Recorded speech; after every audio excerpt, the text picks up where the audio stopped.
We see you, chat. We see you and we hear you. We are here. It is time to begin. Prepare yourself. Alrighty, chat. How's everybody doing today? Welcome. Oh god, my microphone is going to fall. Hare bapre. How y'all doing, chat? Huh? You were alt-tabbed? Well, tab back in, Till Dragon. Time to tab back in, big boy. Let's go. Or big girl. It's interesting, right? Because when you say big boy, it's like, who's a big boy? Are you a big boy? And that's like kind of complimentary, I suppose. But when you say big girl, it's insulting, right? Unless you're talking to a kid. I don't know, man. Gender dynamics are tricky. So let's get started. So great way to end a stream. So welcome, guys, to another Healthy Gamer GG stream. Welcome, y'all, to another Healthy Gamer GG stream. My name is Alok Kanoja. I'm a psychiatrist practicing in Boston. Just a reminder that everything we discuss on stream today is intended to be for educational purposes only, and nothing is intended to be taken as medical advice. So today, let's look at announcements.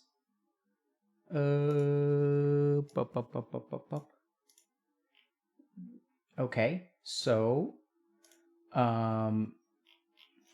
yeah. So we still have some spots open for group coaching. No loading screen today. Yeah, we got late. There was some problems with some stuff.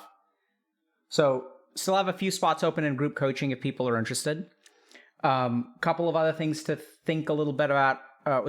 We have a couple of spots open now in group coaching for those of y'all that are interested. We have some spots open in parent group coaching as well. Personal coaching is full. You got laid. Who got laid? Are you interviewing yourself, GG? Get wrecked, Dr. K. Noob. So I'm really happy today because we're going to be doing an interview. And we haven't done an interview in a while. So we've been doing like lots of questions and stuff. We were out for 3 weeks in Romania at this tournament called the International. Some people may have heard of it. The TikTok stream did not happen. I think we're going to do that later. So I think we were just vibing yesterday. And if things got boring, we would have spent some time on TikTok. But as it turns out, Twitch is a very fun platform to hang out on, right? So today we've got a viewer interview with someone from our community. We're going to be talking a little bit about pornography addiction. I mean, we'll see where the conversation goes, but I think that's, it's a topic that people have been sort of interested in. We've done like group streams on porn before, and I think this person may have actually been a part of them. I'm not 100% sure. So we're going to go ahead and, try to understand. We're going to just talk to someone from our community a little bit more in depth. I think we try to balance sort of spending like 2 hours talking about one topic versus, trying to cover 4 or 5 different topics. But we haven't done an interview in a while, and I miss doing interviews because I actually like talking to people. As much as I love talking to you, Twitch chat, I also like talking to an individual Twitch chatter. So,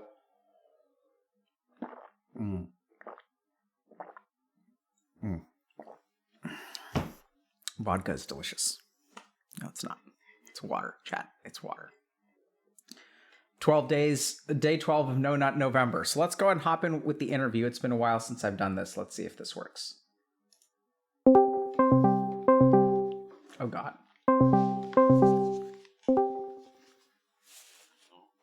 Can you see me? Let's see. Yes? Can you count to 10 for me? 1, 2, 3, 4, 5, 6, 7, 8, 9, 10. Okay, I'm going to turn you down. One more time. 1, 2, 3, 4, 5, Perfect. 6, 7, 8. Okay. Perfect, bro. Okay, hold on 1 second. I just don't want to leak anything. And then we got to figure out, does this...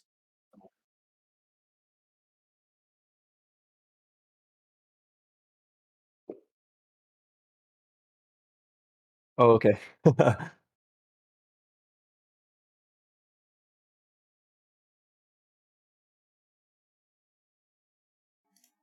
Testing? Okay, y'all can hear me now, right? Okay, I fixed it. Hey, Sweet, man. nice. Thanks How's it for going? coming on. Yeah, Good. for sure. How are you? I'm doing pretty good. Yeah, I'm excited. Okay, cool. Yeah, me too. It's been such a like we haven't done an interview in like a week or two, so I've been really looking forward to just talking to another person.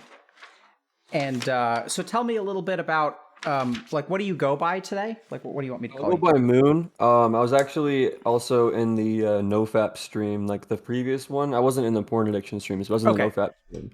okay, Yeah, you can call me Moon. Yeah. yeah, cool. And so, is that so? Thanks for coming back.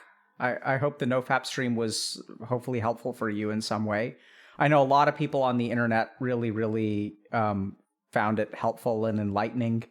I think they called all of y'all very courageous, I think, and brave. I don't know if you saw the YouTube comments or things like that, Yeah, I but saw them. There were a lot of positive comments. It was really like heartwarming to see how many people are like appreciative and like, yeah. saying things about us like that. Yeah. And it kind of surprised me because when I think about, the internet and I think about how they treat things like pornography and nofap and masturbation and penises, like I don't expect an outpouring of positivity, compassion, and support, but somehow that's what we got. And Yeah, I agree. I would expect like someone to be like, "Oh man, just making fun of us or calling us like simps or something." I don't know, like something yeah, goofy. But yeah, yeah, it was very positive. It was great. yeah. So I'm sure that was a one off, and I'm sure that this time people will be toxic as we expect. Yeah, honestly, I wouldn't doubt it. We'll see. Okay. So Moon, help me understand a little bit about, is there something in particular you want to talk about today or something I can maybe help you with? Yeah, so I guess we could just talk about like porn addiction and stuff like that because it's No Nut November. Are you familiar with that concept of No Nut November? Yeah, I am, but why don't you explain it to me anyway? Yeah, I guess to switch chat and to you, basically, it's like it's kind of like a meme all over the internet where people like basically don't jerk off or nut or have sex, whatever else, for the month of November. And it's kind of funny because like many people, like me included, try to like have that practice throughout the year. But it's funny to see like the whole internet kind of get together and make memes about it and have jokes and stuff like that. So yeah, we're in November right now, part of the way through. And so Moon, why do people choose to not nut in November? I think it's just like the NNN. It's like the acronym, I guess, like No Nut November. It's just I don't know. It's my guess. Yeah, I mean, so I can understand that there's a certain memeish appeal to NNN, Yeah. but but what's in the nofap community, in the no nut November event or marathon, call it whatever you want to, right? Like it's like, but why do people do it? Right? Do they do it because Um, it's got three ends in a row? I guess it's just like a challenge. I don't know. People like I have some friends who like don't really care about like I guess like NoFap or watching porn the entire year, but then November they just want to be part of the meme they also do that in November. So I'm not really sure what the appeal is. And then also a meme too. This is like a little bit off topic, but there's like Destroy Dick December. It's a meme where like day one in December you jerk off once, day two twice, three thrice, and so on and so forth. And that one's just kind of ridiculous. That one's I don't think it's even possible. I don't want to challenge Twitch chat to it because they'll probably actually do it, but hopefully no one ever does that. Yeah. Okay. So, and in your case, help me understand. So it sounds like this is not just a, 1 month of the year practice for you. Yeah, like I'd say for me, like I've kind of been struggling with pornography since I was like I don't know, maybe like around 12 or 13. Hmm. I kind of first got into it like just I guess on the internet as a young, pretty young person and just browsing around and started watching it and young developing mind, it's very easy to just like get really enticed by that. And I know like whenever I was around like 16, it was like literally just daily every day, like before I go to bed it was like a routine, like jerk off, go to bed, and that continued for like years and years. So I'd say like nowadays I kind of realize how much it affects like energy levels or confidence, Hmm. um What is and it? I guess like watching pornography obsessively and jerking off like every day. So you find that that your confidence or energy levels are affected by whether you masturbate or not? Yeah, pretty much. Like if it's like every day in a row for a long time, it's almost like getting a fix. It's almost like an addiction, for me at least. And it'll be like I'm like kind of okay with just laying around in bed all day and doing nothing. 'Cause I'll just be like, oh, I'm kind of depleted, you know. And in some ways, I think of it almost like evolutionarily, where it's like, you know, monkey brain, so to speak, like thinks that I'm having like all these sexual partners and like I'm doing this amazing job of having this like I've heard it called digital harem. And in reality, I'm just like, you know, alone, but my brain's like, oh, you're doing so good. Look at all these beautiful women you're having sex with. Like, what's the point of doing anything Mm. else? And when you said digital harem, the first thing that I thought of was Genshin Impact. I don't know if you're familiar with that game, The but game, I haven't played it, but yeah.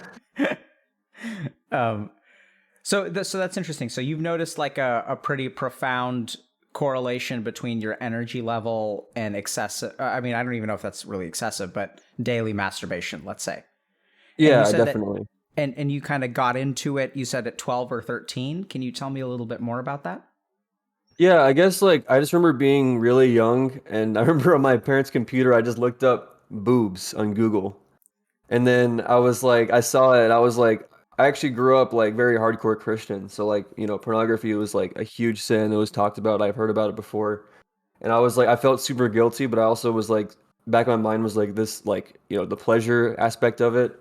And I remember like, I didn't know how to clear search history back then. So I remember I looked up like books and boots and like trying to like move it down where it wouldn't show up in the search history anymore. The next level play, dude. Yeah, dude. Oh yeah, sorry, mom and dad. It was a typo. So did they ever find it, or did you? No, they don't. I don't think they ever found out about it. No, because yeah, I guess they never looked at the search history. I don't know. And I covered if they typed in BO, they would have seen boots and books first. So I guess I cleared it up. I don't know. Nice. So do you remember what kind of drove you to like type boobs into Google?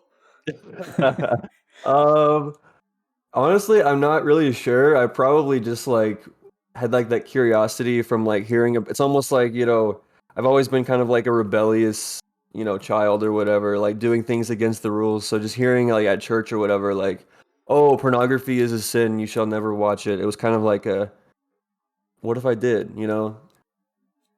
Yeah, I mean, and so what was it? Can you tell me a little bit about like growing up in a pretty Christian family and going to church and Yeah, it was interesting. It was just kind of like it was a pretty like hardcore Christian group, and uh, church was 3 hours every Sunday, and we meet during the week, as well, like for stuff, and we'd have like Bible study like super early before school during the week in high school. Um, Overall, like my parents never drank. At least my mom does now. She's actually no longer part of the church, but growing up, like they never drank. It was like you kind of mostly associate with people of the same church group as you and go to meet those kids at the youth group, stuff like that. And then eventually, when I was actually around 16, I decided I didn't really believe it anymore. Told my mom like, "Hey, I don't believe this anymore," and she goes, "Oh yeah, me neither." And it was so relieving to hear that because like I was like super anxious about, almost like revealing this like, hidden thing about myself that I was like struggling with for months or years, however long. And then, oh shit, my mom doesn't really believe it either. This is great. yeah, how did you come to not believe it anymore? Yeah, so I guess actually it was the Mormon church is what I grew up as. And there's like this letter called A Letter to a CES Director. And it's this guy who grew up Mormon and he was like very involved in the church, things like that. And eventually he started seeing how like he didn't actually believe it anymore. And there's basically it's like a compilation of evidence that he kind of built together of why the church was kind of made up by Joseph Smith and how it wasn't actually real. And I remember reading that as a kid. And also like I mentioned the early morning Bible study before school. I get up at like 5:30 in the morning as a like high schooler to go study the Bible before school. And I was like, this fucking sucks. So that was a big part of it too. I was like, I just don't want to do this. I don't believe this. So that's what drove me to leave the church.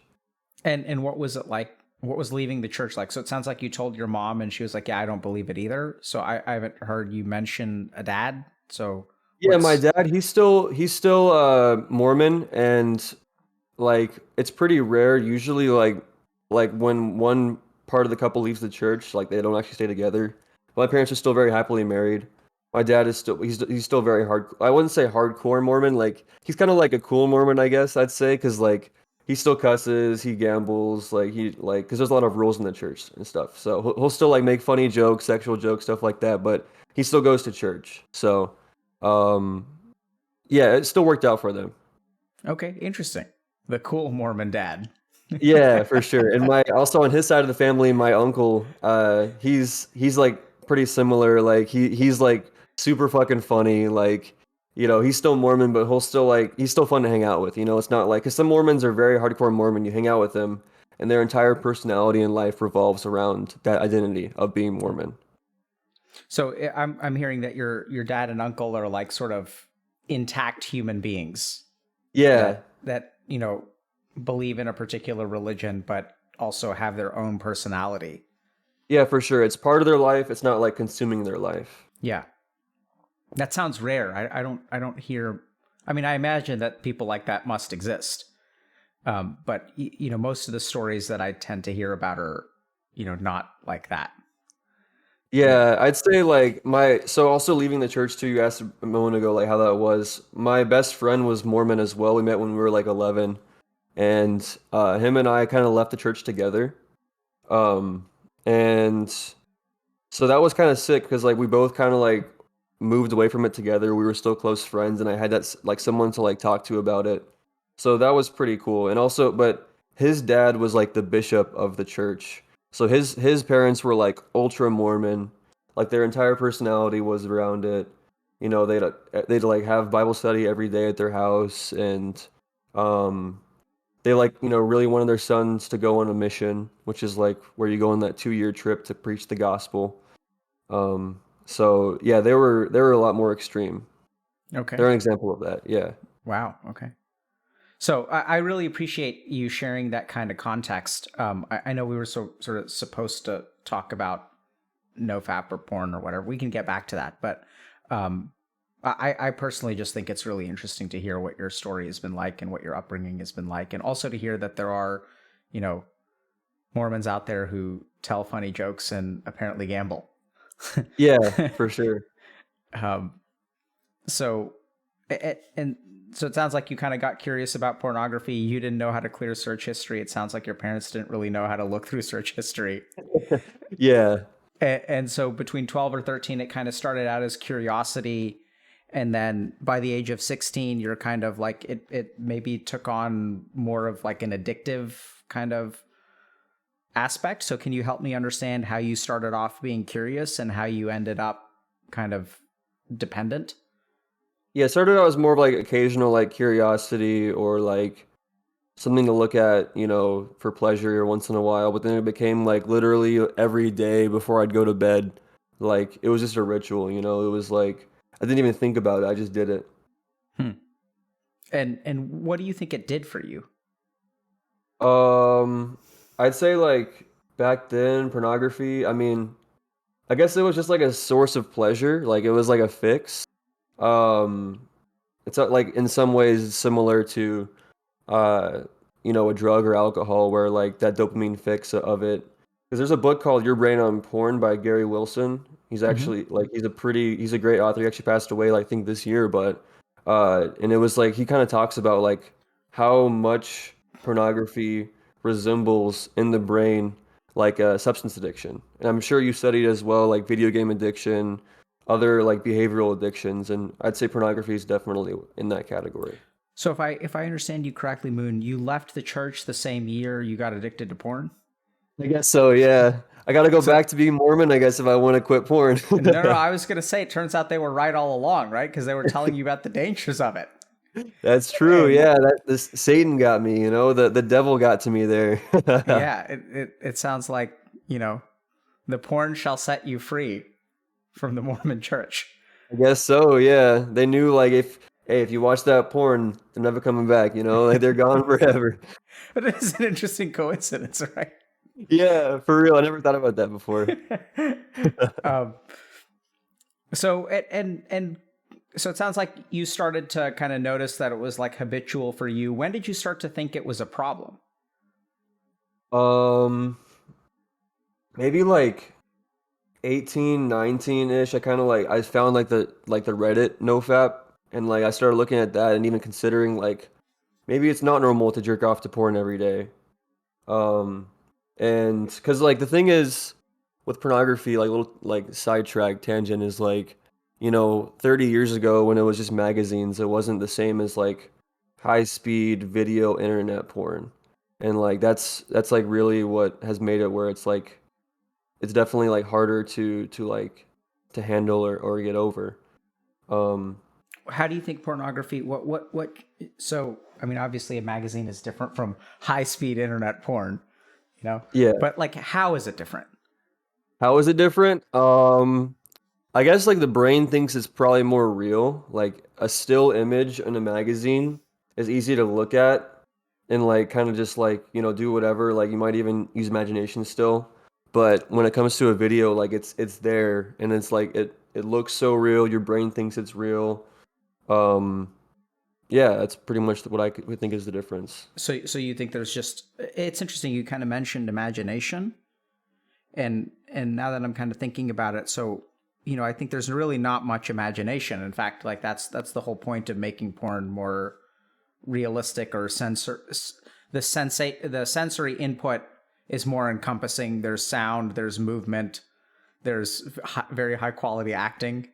So Yeah. it seems Yeah, to be there's a lot of plumbers, yeah, and pizza guys. Like they really sell yeah. the acting. So you don't even have to put together a narrative or story or dialogue.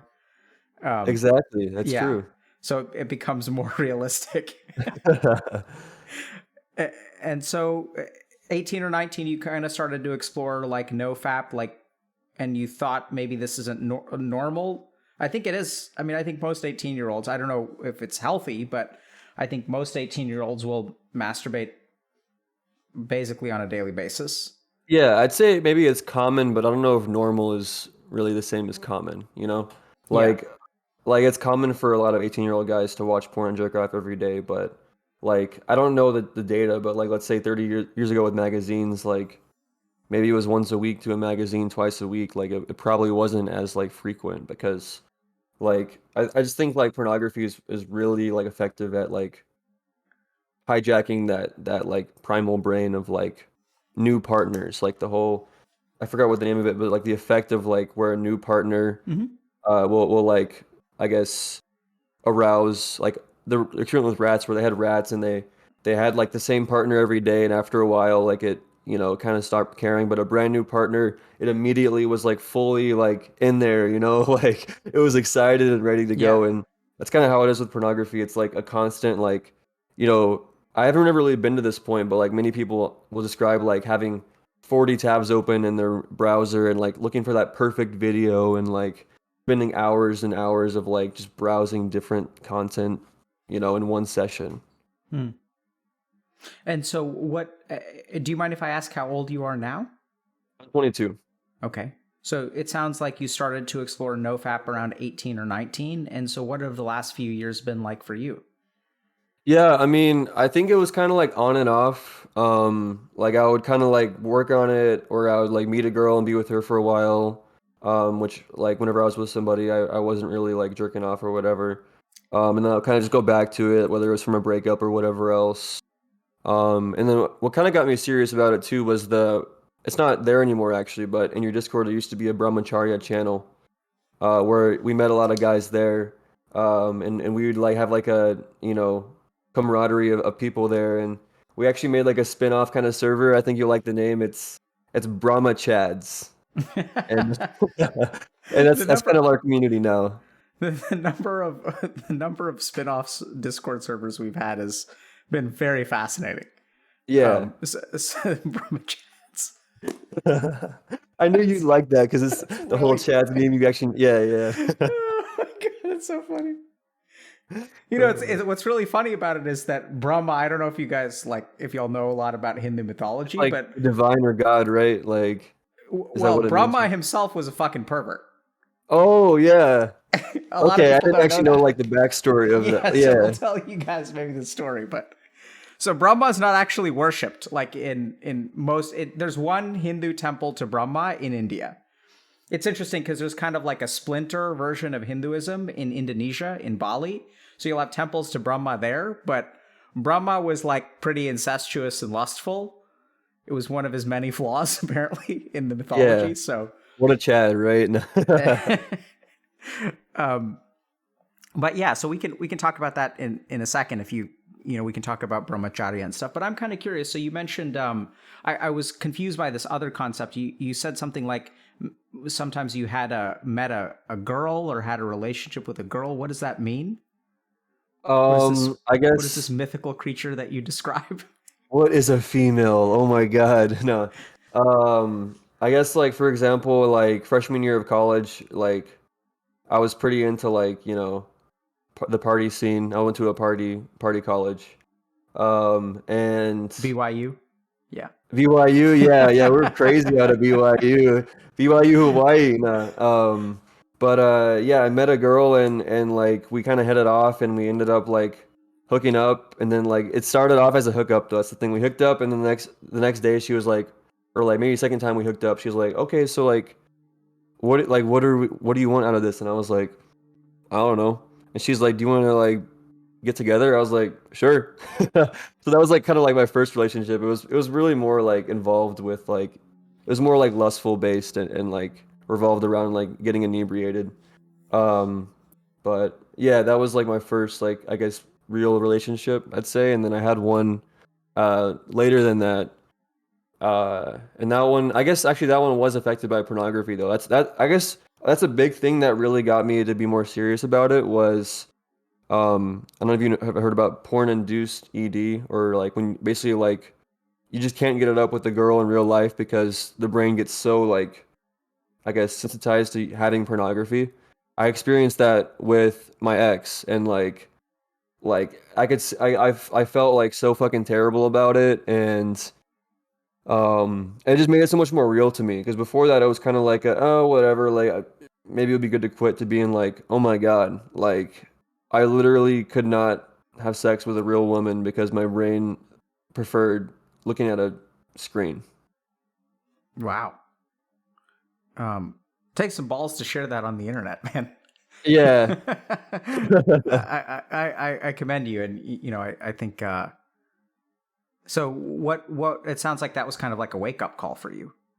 Yeah, definitely. That's whenever I was like, oh shit, like I've actually gotta quit this. Like it's not just like you know, oh yeah, like no fap, whoa, like I'm just not gonna jerk off. It was like oh fuck, like I want to get married someday. I want to have a long-term partner, and like if I'm a porn addict, like active in my addiction, then that would negatively affect my relationship with my future girlfriend or wife. And so what happened? So just to clarify, were you like watching a lot of pornography or masturbating a lot at that time? I mean, I guess Yeah, that's it's sort of an like assumption, but yeah, like at first it kind of started off like everything was devoted to her, so to speak. Like we'd have sex and I wasn't like jerking off or watching porn, but then like I wouldn't see her for a while or we wouldn't have sex for a while, whatever else I'd jerk off and it would what is a ramp up while? on I'd say a while. I don't know. I don't really know like how long. Maybe like let's say a couple weeks, 3 weeks. Like, and I was Okay. like, oh, like after let's say a week, I was like, oh man, it's been a week. Like I'm gonna jerk off and watch porn, and then it became like more of like it was like a thing on the side that I was like was building up rather than just like a utilitarian like oh like I need to get off like I'm gonna do this or whatever. It was more of like a obsessive like oh I'm gonna do this all the time. It built up Hmm. to how it was I guess before I was in a relationship. Interesting. So it sounds like at the beginning it kind of started out as like you kind of use the word utilitarian, like almost like maintenance, right? You got to clean out the pipes, you Yeah. know, you know, For sure. and then like over time, it almost sounds like it has a life of its own in a weird way. Like you said, a thing on the side. I mean, you Yeah, use the language that people will use when they're talking about affairs, right? You've right. got like a Yeah. side piece, or I've got this like thing on the side with this other person, or I whatever, was right? thinking It's that when I like, said it too. Yeah. and so it almost be, and so I'm wondering, like, what did that look like in your mind on a given week, like when it started to really get a life of its own? What kind of thoughts were you having what would your day look like? Um, Yeah. can you share that? Yeah, I guess like in a way like so she was like she grew up Catholic and I think she was still sort of Catholic. So I remember we had actually discussed and talked about it before, like how she was like, "Oh, I would never want to be with somebody who you know, watch porn and things like that." So in a way it almost felt like cheating as well because it was like I guess like giving like it like this like sexual situation and it wasn't with a real person in real life, but it still was like, this like act and energy that I feel should be saved for that special person and I was giving it elsewhere. And what was your understanding of, when she says, I wouldn't want to be in a relationship with someone who watches porn? How did you understand that? I What did that? guess yeah, like my thoughts about it were kind of like almost like yeah, like I don't want to like ever watch it, like I kind of like accepted that and I was like, I was okay with that. Um yeah, I don't really know what else to say So, about so that. you Yeah. sort of accepted it. Do you have a sense of where that came from on her end? Like, what was in her mind? What was wrong with watching porn? Did you have a sense of that, or? I'm not sure. It could be just like the religious values of it, but it also could be like some women like do literally see like some women don't want their partners to have or to like watch pornography because they see it as cheating. I think in a way she kind of saw it as cheating because like Mhm. some partners nowadays are like totally okay with it and good for them. I'm not trying to like bash anybody for their views about it, but some women do believe that and that's okay. Yeah. And so, what happened with that relationship? So it sounds like it got kind of out of hand. Um, Yeah. Um and I guess and it's just kind of like a yeah, like we just like she got like a new job and like met this guy at work and like she had like talked about him and like basically like I was like, "Oh, like does he know you have a boyfriend?" And she was like, "Oh, I mean, I told him like or like I said it when he was in the room one time." But she never like straight up like told him and I could sense like her kind of like, you know, being attracted to this guy or whatever. And things kind of fizzled out and we ended up breaking it off. And yeah, it was just the whole thing. It was kind of it wasn't like a shit show at the end, but it kind of sucked in some ways. Like we had actually planned a trip to go to Europe together, and like the next week was when she was like, "Oh yeah, like I kind of like want to be single." And I was like, "What the fuck? Why did we just pay for these tickets to go to Europe if like and then we were like trying to make things work, like we got back together to just to like try to make things work for the trip or whatever, and then it was a whole disaster. I ended up not going. And I'm actually the sorry, other bro. guy went. So no, Oh, it's GG, okay. dude. Oh my Yeah, God, GG. get Yeah. wrecked, Moon. Yeah, it was Sorry, a whole bro. thing. Yeah. Honestly, I'm over it. This happened like I don't know, like a year and a half ago or something. Like it's been a while, so Yeah. I'm over it. But yeah, and I mean, honestly, in some ways, it's kind of fucked up to get like I guess like pleasure from this or whatever. But I remember I heard like after they came back from the trip, like 10 months later, like I heard she was pregnant, and like I did the math, like I wasn't the dad 100%. And I remember like I was like laughing so much about it, and Big I was like, big brain plays, bro. yeah, big brain plays, calculated. Yeah. Um. Yeah, that's interesting. Yeah, you do seem okay about it. I get the sense, and it's interesting that you describe it not as a shit show. It sounds like you handled it quite maturely, but like that doesn't sound like a pretty ending. Sound Yeah, like a rough no, and sort of even like situation. yeah, even when she came back too, like she went on like her friend's Snapchat to message me, and like like I blocked her because I didn't want to talk to her anymore. She sent me a fucking email of like this love letter after she had came back from like Paris or like I guess Paris, yeah, with this other guy, and I was like, what the fuck? I remember reading the email and just like like kind of cackling again, like laughing to myself, getting like a twisted pleasure out of it. Like, what the fuck is she like? She thinks like I'm gonna run back into her arms and oh my god, it's gonna be like happily ever after. Like, no, like what the fuck? That's not how shit works. How does shit work? How does shit work? I mean, I guess for me, I set the boundary of saying like, hell no, I'm not gonna fucking like go back and talk to this person. So yeah, I haven't like talked to her or seen her since. And you sort of mentioned getting a twisted pleasure out of seeing the email, like not, but I'm just kind of curious, how did you, so I understand you maintained the boundary, but what was it like to receive an email from someone who dumped you a week before you went on a trip to Europe and took some other guy instead? Like Yeah, I what mean, goes through your honestly, head in a situation like that? yeah, it definitely was like back then I definitely was less over it than I am now. Like I remember reading it and being like, "Oh my God." Like I read it at first to myself and was like cuz I still had those feelings for her at the time, Sure. cuz it only been a few months or whatever.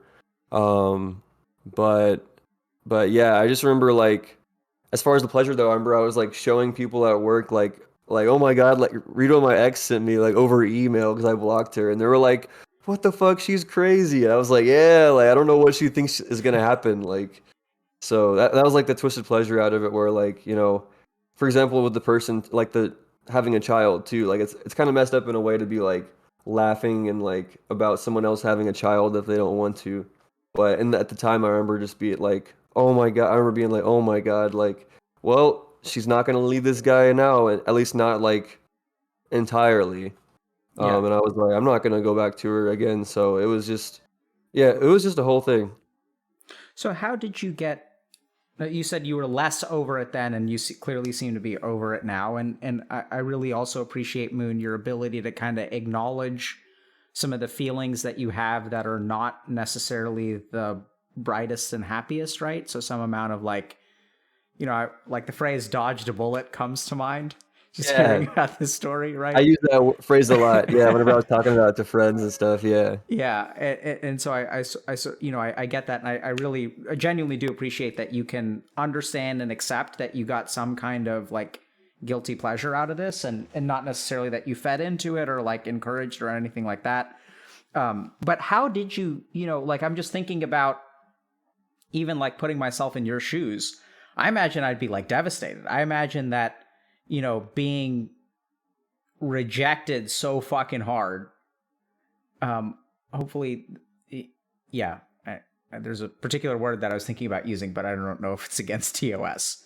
But so getting cut, basically. yeah, yeah, Because for like that's sure. like literally what the term means, right? I know it's like offensive and stuff, but it's like the word cuckold refers to this precise phenomenon, which is like planning a trip with someone and then they like take some rando from work. Yeah, and yeah, and that, I think like even thinking about putting myself in your shoes or like a lot of other people, like that amount of hurt or rejection can hurt so much that when someone else like sends that love letter, like a lot of people do go back, right? Because like this yeah, person, you lost that fight, and now here she is inviting you in. Like how do you, does that sort of make sense? Like how do you like resist that, especially like now in hindsight, sure, you dodged a bullet, but back then, like, yeah. how do I you? mean, like so one thing is I don't go anymore, but back then I had a therapist, and that was like very helpful about like just working through feelings. Like I'm sure it's been mentioned in your stream many times of getting a therapist to discuss these things and like having a talk maybe like this, but obviously it's going to be much different in a private situation than being streamed to the internet.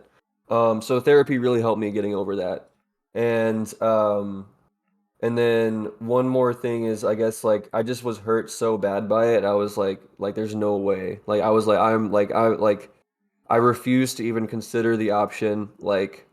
Uh, and I won't lie, it was fucking tough. Like I don't remember this. I guess I probably just like fucking like zoned it out of my memory in some ways. But like my mom had told me like, oh yeah, like for weeks, you were like fucking like laying in bed a lot of the day and like you were really down and just like bummed out. So I won't say it was easy. It definitely was very hard to get over it, but yeah, biggest thing was probably therapy that helped me get through it. Wow, cool. And if you don't mind me asking, how did therapy help? So like we talk a lot about therapy, but I'm curious if you are willing or feel comfortable sharing, a little bit about like how can therapy help in a situation like that? Yeah, I think therapy helps because it's like I'm not always good at like having like a outside view of my own life in some ways or like looking at it from third person view. So it's a good way to like have another person to like conversate with and they kind of like reflect back either ideas that I'm thinking or like need to hear or their own opinions, whatever it may be, and kind of like learning how to process through it, and also just like obviously like life's life always has things going on, and you know, even though I might have this going on with my ex or whatever at the time, maybe I was worried about, you know, college or whatever else, and there's also other things that I could talk to them about and say like, hey, you know, like I'm struggling with this right now, and then she could be like, hey, like this will help you out, etc. So it was just nice to have like also like have a person I can always like tell anything to and be honest to, and not to worry about like, you know, judgment. And also like they're quite literally, of course, trained to talk to people about that. So they're very good about like knowing what to say and having a good conversation about things. Sounds like you had a really excellent therapist that helped Yeah, you a I lot. did. Yeah, yeah, she's awesome. Yeah. Um, cool, man. Thank you so much for sharing that tangent. I think, you know, I find myself being a little bit less curious actually about the FAP stuff because it sounds like you sort of have it under control. Yeah, I mean, I wouldn't say I do. Like, as of late, like, it's been on and off. Like, when we, on the last stream, I think it was August of last year, I was on, like, I think I remember saying day 45 in the stream, and I went to 108 days of, like, no porn, no FAP or whatever. The number of And beads in then, a like, mala. what's that? The number of beads in a mala. You know, the Yeah, prayer. actually, that's what Yeah. someone told me too. I was talking to Yeah. him about it. He's like, "Wait, how many beads are on?" Because I bought one of these actually after your Misgift stream. You mentioned like, "Hey, like if you like will get anxious with your hands, like you can like have this to Yeah. toy around with." So I bought one. But yeah, number of beads in a mala. Yeah, and I guess like after that though, it kind of went in and out where it would be like a few weeks of sobriety, so to speak, and then going back to jerking off a lot, kind of binging maybe. And like lately, I guess it's been like a month ago, I read a book called The Easy Peasy Method. It's actually a really good book. You might have heard of it, yeah. Yeah. To So tell I like think someone perspective. posted about it in our subreddit or something like that. Yeah. Yeah, I've seen it. I've seen it on the Discord. I don't know about subreddit, but probably there too. It's like to tell chat as well. It's basically like a book that's developed by somebody who like there's a book about how to quit smoking and how to like not use willpower for it. And this guy adapted that book about smoking to talk about PMO, which stands for porn masturbation orgasm. And it was great. Like I read through it, and like the first part kind of like tells you about like the brainwashing and like the little monster. It's like I guess I'd recommend to read it if you feel like you might have a problem with pornography. But reading that like helped me. I actually want to reread it because like I've been going in and out. Like I guess like I've been doing pretty good for like November. Like I might have peaked at some things here and there, but I haven't like masturbated to porn. But yeah, I guess I go in and out of it. But also, as far as like, you know, this stream or whatever, like I'm cool with whichever way you want to go with tangents and stuff because like I'm also pretty Vata too, so I can always go on tangents. Oh And my also, if you goodness. find anything else that like we could talk about, then I'm definitely down to like go that route or whatever, or maybe circle back or whatever Sure. way you want to take it, we can Yeah. go. Is what I'm trying to say. Same for in your, you know, if there's something, because like it's interesting, Moon, because, you know, we get people that are at different levels of their journey. And so usually when we focus on kind of like a problem, a lot of times we'll get someone who's like early on in their journey, but you seem to actually be like pretty far along. And so I'm happy to, you know, learn more about it, talk about it. But I actually wonder if like more of maybe what I can help you with is actually like the brahmacharya kind of stuff, right? Because that's something that we don't talk about as much. I think it's like a more advanced concept. Not everyone is really ready for it. Like some of the things that you're talking about the depletion that you feel, is actually the reason why brahmacharya was developed. So there's actually you know, there's like a very in-depth spiritual side of like the cultivation of spiritual energy, and essentially that we have like, so you know, not to be indelicate, but when we nut, we have the capacity to like literally create life, right? Like Yeah. that's literal. And so if you think about sort of the energy that you lose, like all of the potential for like life creation, and you kind of don't let that energy leave your body, it can lead to like sort of like you're kind of like emptying your gas tank like every time. So, and I imagine what happened is the yogis sort of discovered that like, oh, it's like hard to meditate, or like the heights that you reach within meditation. And there's a lot of stuff about this that the heights that you reach within meditation are far higher when you're a brahmacharya. Which, and the other interesting thing is that brahmacharya doesn't technically mean not nutting or not having orgasm, but so we could kind of go down that route. And if you have Yeah, questions or things, definitely be interested in that because like in my book too, it's like for example, like the No Nut November people who are doing it for the memes, like they're just like doing it like for a meme, literally. Whereas like I see it more as like that's like step one of like, okay, like now that you've actually been able to like, not jerk off to porn for however many days, whatever it may be, now you're actually feeling like that, let's say energy build up or whatever else, and ways to like in a way like transmute it or actually like use that, energy that before I'm used to just like wasting all the time and actually like putting it into things. Like I remember you put a video on your YouTube lately of like it was like I think it was titled like no fat meditation or whatever, and it was like the Mula Bandhas, and that's one that like I've tried to like practice sometimes whenever I'm like having urges because almost like I know like I if I'm wrong correct me, but I know like basically like the root chakra is kind of like what might build up from um I guess doing no fap for a while or whatever else. And then actually like Mula Bandhas will help you like kind of bring that extra energy like up your spine, up to the other chakras and like in a way like transmute that energy. yeah, Moon, it sounds like you know your shit, man. So But it's kind yeah, of I'm really happy. So I'm happy to talk to you about this stuff because I think that like 95% of what I'd love to teach about these, like you have to know basically it sounds like what you've already learned in order to like really teach the rest of it. Um, so let me kind of ask you, or maybe we can ask chat. I've got kind of two things in my mind. One is that we can go down the route of, well, how does it feel like emotionally when you slip up?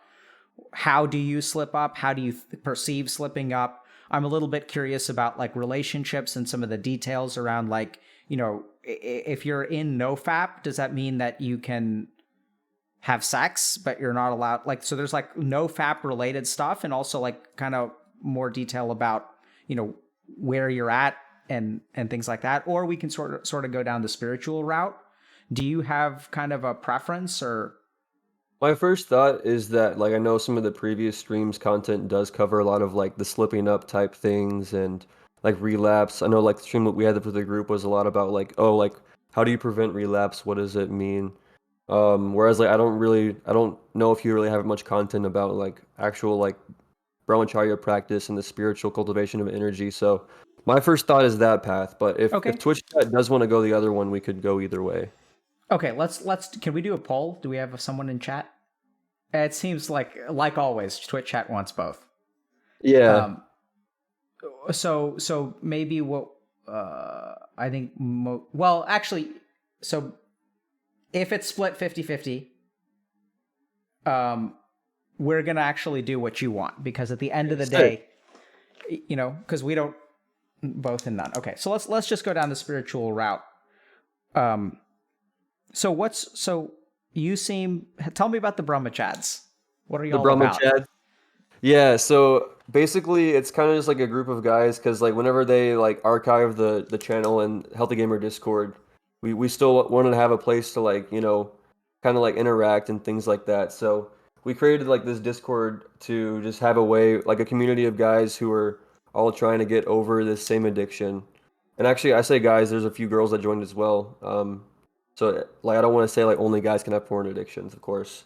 But mostly a bunch of guys who are on the same path of just trying to, get a handle on this addiction, just self-improvement in life in general, um, and yeah, just a solid like community. Like we'll have our own events and stuff, or we'll hang out and chat, or we'll play games, or we have like a meditation actually every week. And this week, this really cool guy he did this. He actually guided the meditation for us. So.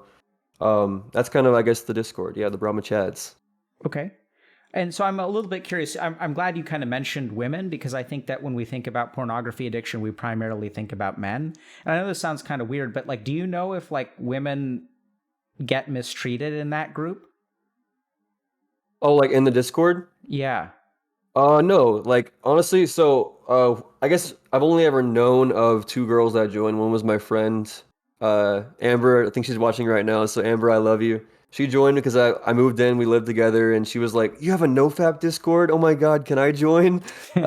So, and then the other one actually, like, she had just joined, and she was just struggling with pornography, and I wouldn't say she was mistreated at all. Like, it was more just like things are different in her case because, like, obviously, like, I don't want to go into too many details, but like, women can orgasm multiple times, and there's not as much of like the same, like, you know, I guess in a way, like the post nut clarity that guys get or whatever, where like they're not as aroused anymore, things like that. Like, that's not really like the same experience that a woman has. But we were looking for like I guess the common things between, you know, oh hey, like we have the same issue of like this is a way that we avoid emotions, or Hmm. this is a way that we desire intimacy. And this is like the best. I say best like this is like a copium version of of intimacy with an actual woman or Yeah. partner. Okay. Yeah. Thanks for sharing that. So let's talk about. So like, what do you want to know, man? What do you want to know about brahmacharya? Like, what's your Yeah, I guess understanding of it? like yeah, what are like some of the best ways of like transmuting that I guess like that extra energy so to speak, and then also like what are I guess some of like the paths of brahmacharya and like where like what is part of the goal and like where might it take you spiritually and I guess things like that. Okay. So let me ask you this, Moon, so we can talk about all that. Where do you want to go spiritually? Where do I want to go spiritually? Yeah. I guess part of it is I don't want to like put too much of my own control into it. I kind of want to like surrender to like that, idea of the spirit of the universe or of God and kind of let that guide me to where I'm meant to go. But in general, like I guess I just want to have like, like a serenity, I guess is a good word for like a state of being. And then also like just have like that awareness and like almost like if you meet somebody who meditates a lot, you might feel like that calming energy in that person. Because I actually found like a nearby Raha Yoga, like studio or like group or whatever. And I think you actually mentioned that in your guide. I haven't watched all of the guide yet, but like whenever I go to meditate in that group, like the leader, like I feel like her like serene, like quiet energy, like just from like all that, the practice of meditation. So I guess that's one thing that I would like to get out of it. Okay. Are you interested in like? So it sounds like you're interested in having like a romantic relationship. Yeah. Like you want to get married or you know stuff like that. Yeah, like, I'm very open to it. Like I'm not like tied down to it because I know like there are like some people who practice like brahmacharya for life or like, they never actually have like, relationships or sexual partners or get married, etc. I think I would like to, but I'm not like tied to that idea of like I have to, I guess. Sure. So, and it sounds like sometimes you've used alcohol in the past. Do you Yeah. use substances now? No, I've actually been sober for like a few months now. Okay. Um, how do you feel about that? Um, I mean, it's all right, I guess. Every once in a while, I'll kind of get like I still have like that addict brain, like I'll still kind of like similar thing with porn of getting that fix. Every once in a while, I'll be like, oh, I want to get that fix.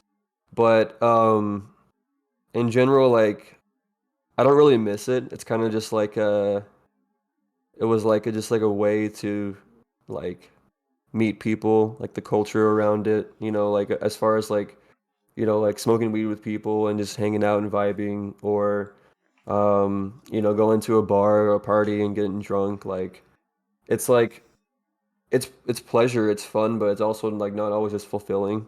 Okay. Um, so I miss it in some ways and not in others, I guess.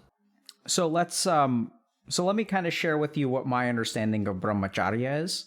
So the reason that people do like people who are spiritual aspirants do brahmacharya is because if you do it properly, it's basically like a constant state of post nut clarity, which is the big paradox. So like we have this state of post nut clarity, right? Where like everything is clear, we feel detached from things, our mind is functioning at a very high level. Like we can even acknowledge negative emotions, but it's like we become superhuman for a few moments. And basically when as you cultivate things like brahmacharya, you like exist in a constant state of like the closest thing that normal humans experience is post nut clarity. right? And if you think about like, what does post-nut clarity mean? It's not, I don't think it's like a state. I mean, we use the phrase state of mind, but I would really call it a state of consciousness. So if you kind of think about this, like we use the phrase state of mind, but I think that's because our language is not sophisticated enough. So there is like the functions of the mind. So the functions of the mind are to have thoughts, experience emotions, interpret sensory information. So these are all the functions that happen within the mind. But if you look at like the function of the mind, it can be elevated or like, depressed based on like the whole mind can move up or down, right? So when I'm like intoxicated, my state of consciousness is, I still have thoughts, I still have emotions. But for example, like if I'm drunk, I will be disinhibited, right? So the mind, my ability to control the functions of the mind decreases. So like the mind still exists, but a state of consciousness is sort of like outside of mind is the way that I think about it. Yeah, it's almost like the idea too of like vibrating at a higher frequency. Like people Yep. will say that as well. Yeah. Like low level would be like getting fucked up at a bar, whereas like a higher level might be going to a yoga class or meditation. Yeah. So I think people will use a lot of that language, and I think that that's correct. I think, Yeah. unfortunately, a lot of people will misuse that language, but, spot on, right? So like if you think about the way in which your mind works, and I think most people, pretty much everyone has experienced this, so we're like, some days you sit down, like let's say you're like a student in college, right? And like it just clicks. Your mind is doing what it's supposed to do. Other days you're distracted. Sometimes when you sit down to meditate, it just clicks and you have like a very good meditation session. It feels very productive. Other days, like your mind is distracted and it doesn't click. So states of consciousness include like sleep, right? So they also include dreaming. So that's like dreaming is the difference between deep sleep and dreaming is a good example of a shared state of consciousness with or without the activity of mind. So in deep sleep, your consciousness is the same, but there's no mental activity. And in dreaming, there's activity of the mind in the same state of consciousness. So wakefulness is like another example of like, there's consciousness, there's awareness, and there's activity of mind. And then there's also daydreaming, which is actually like not being conscious, but having activity of mind. Does that make sense? Yeah. And so then we get to the higher states, like post-nut clarity, which is like, oh my God, everything makes sense, right? We can also think about using certain kinds of stimulant medications, like stimulants or medications like caffeine, for example, can really, change the nature of the function of the mind. So people will also talk about hallucinogens or weed, for example, which alters your state of consciousness. And like a good example of consciousness as being separate from mind is like sometimes, things make sense to you when you're in a particular state of mind. Either like you conceive of like some kind of plot twist for a story you're writing, and it's like, oh yeah, it's like perfect, right? And then when you're like consciousness like depresses again, like it doesn't make sense anymore. So people will have like shower thoughts, or like when they're high, like they sort of have these big revelations about how everything makes sense. So within the mind, there's still thoughts and emotions. It's just their level of consciousness is changing.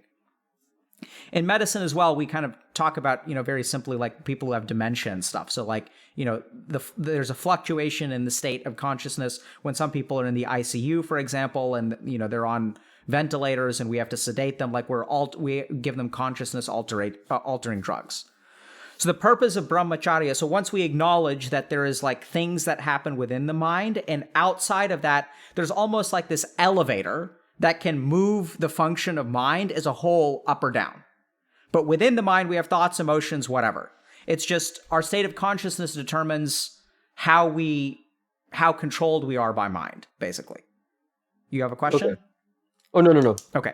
So now what's the point of brahmacharya? Brahmacharya is a very effective way to consistently reach a high state of consciousness. That's why people do it. So what that sort of means is that when you sit down to meditate and you want to like understand the universe with a capital U, like being a brahmachari like helps with that. So the next thing is like, what does brahmachari mean? So brahmacharya doesn't mean celibacy. So it's just translated that way. What it technically means is to dwell in Brahman. So Brahman is the cosmic consciousness. And like what it technically means is non-lustfulness. So if you think about it's not celibacy, it's really not being horny.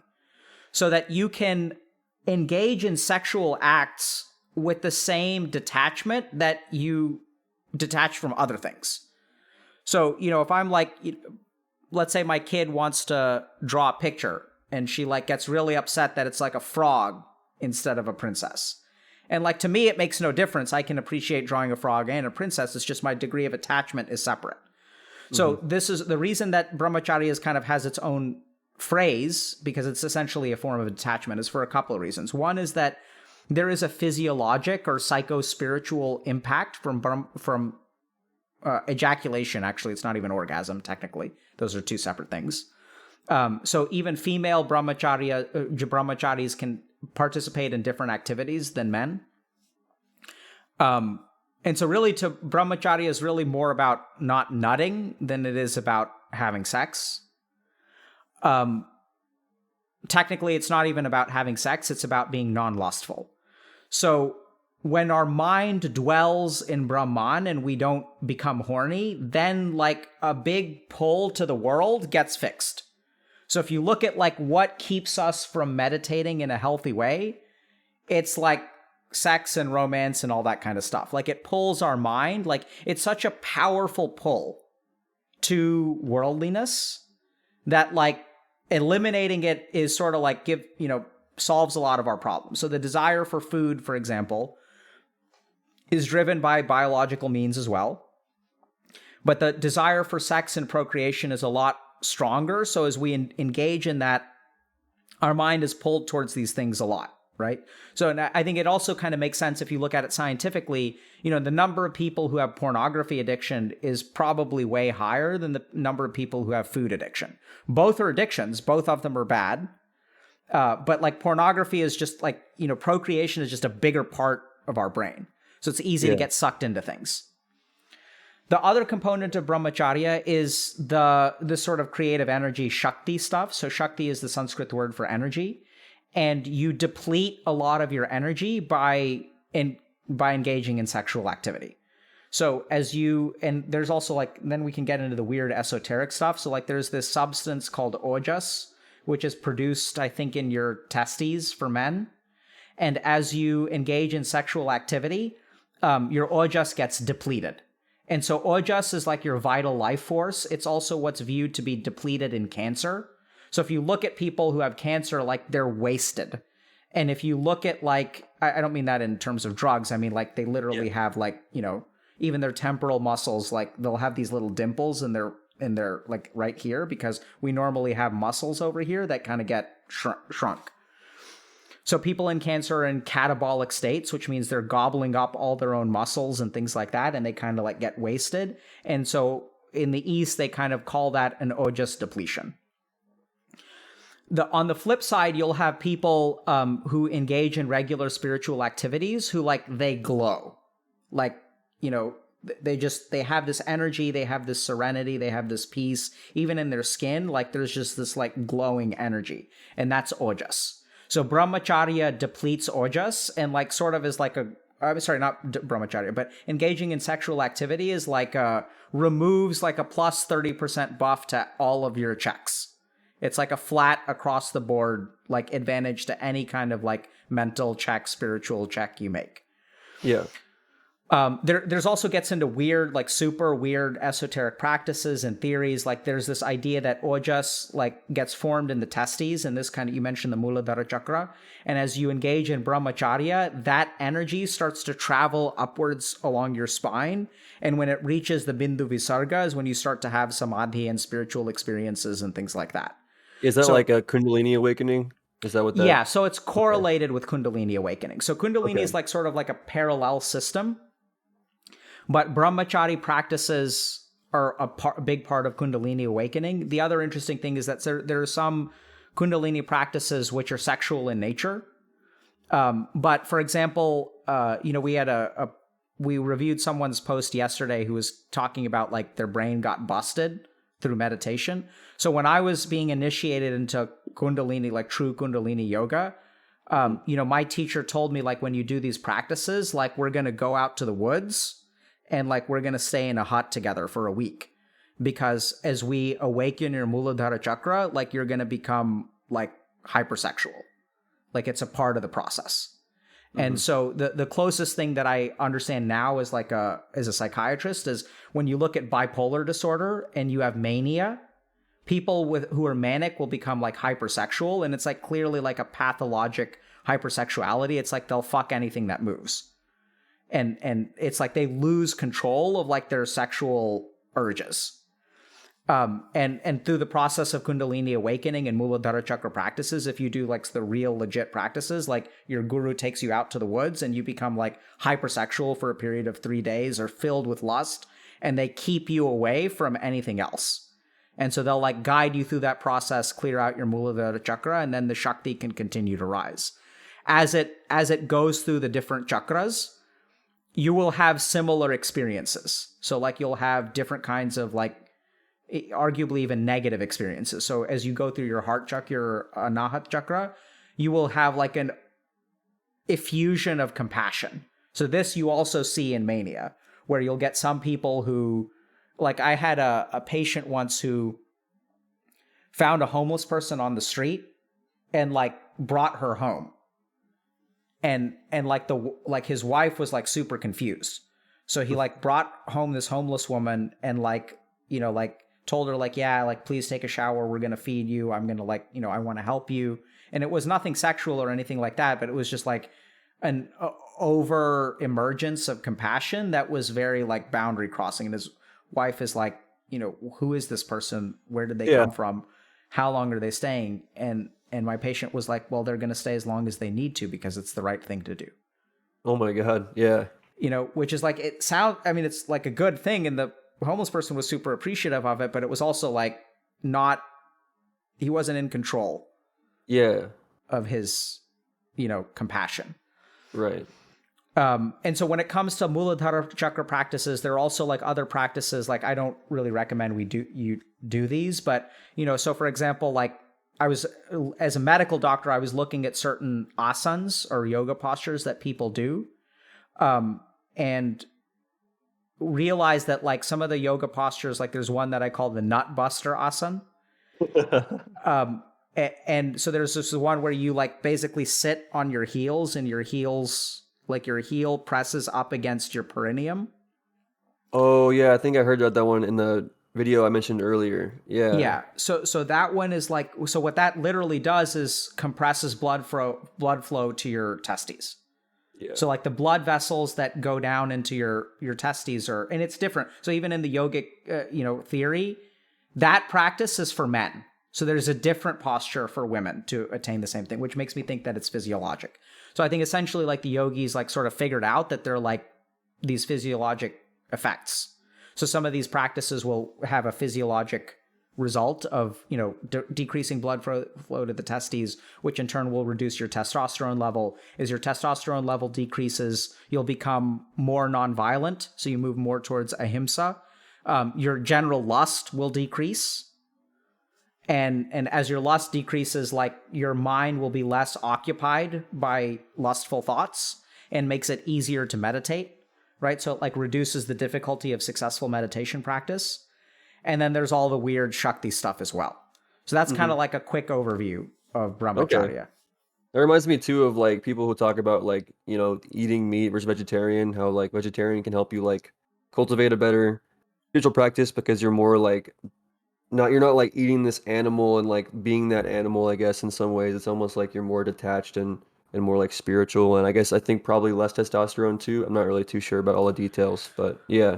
Well, if you want to talk about meat eating, so there's also, I do believe that there's physiologic reasons for that. So the first thing to understand is that across the world, religious traditions, not every religious tradition, but multiple religious traditions have come to the conclusion that reducing your meat consumption is correlated with spiritual success.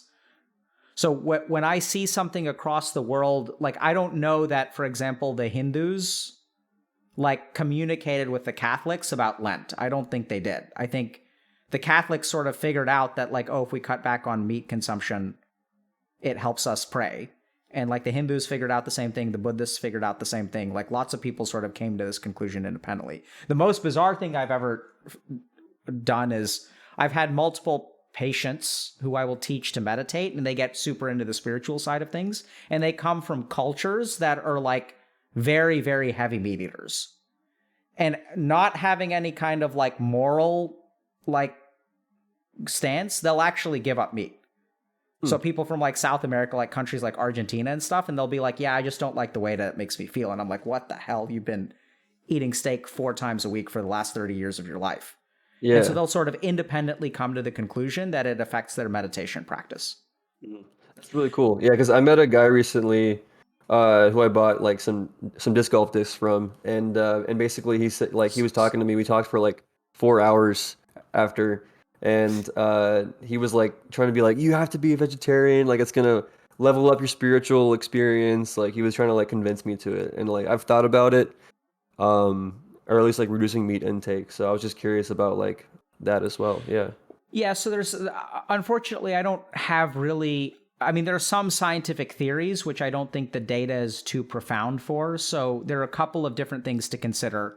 One about, so if people are curious about does being vegetarian help spiritual practice? So the first thing is, like I mentioned, it seems to be a discovery that is conserved across different religious traditions.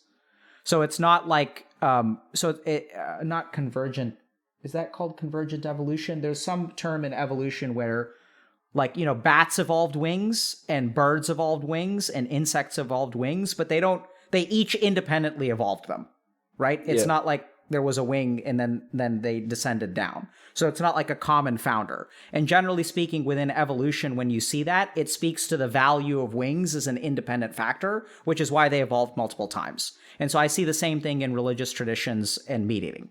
So in terms of the physiology, I think there are 2 or 3 different mechanisms. One is that, especially if you look at eating things like mammals, right, which is what most of what we look at, we do know that some of the hormones and chemicals that are released, like adrenaline and stuff like that, in meat, especially when it's slaughtered, may actually like be absorbed by us and have some kind of effect.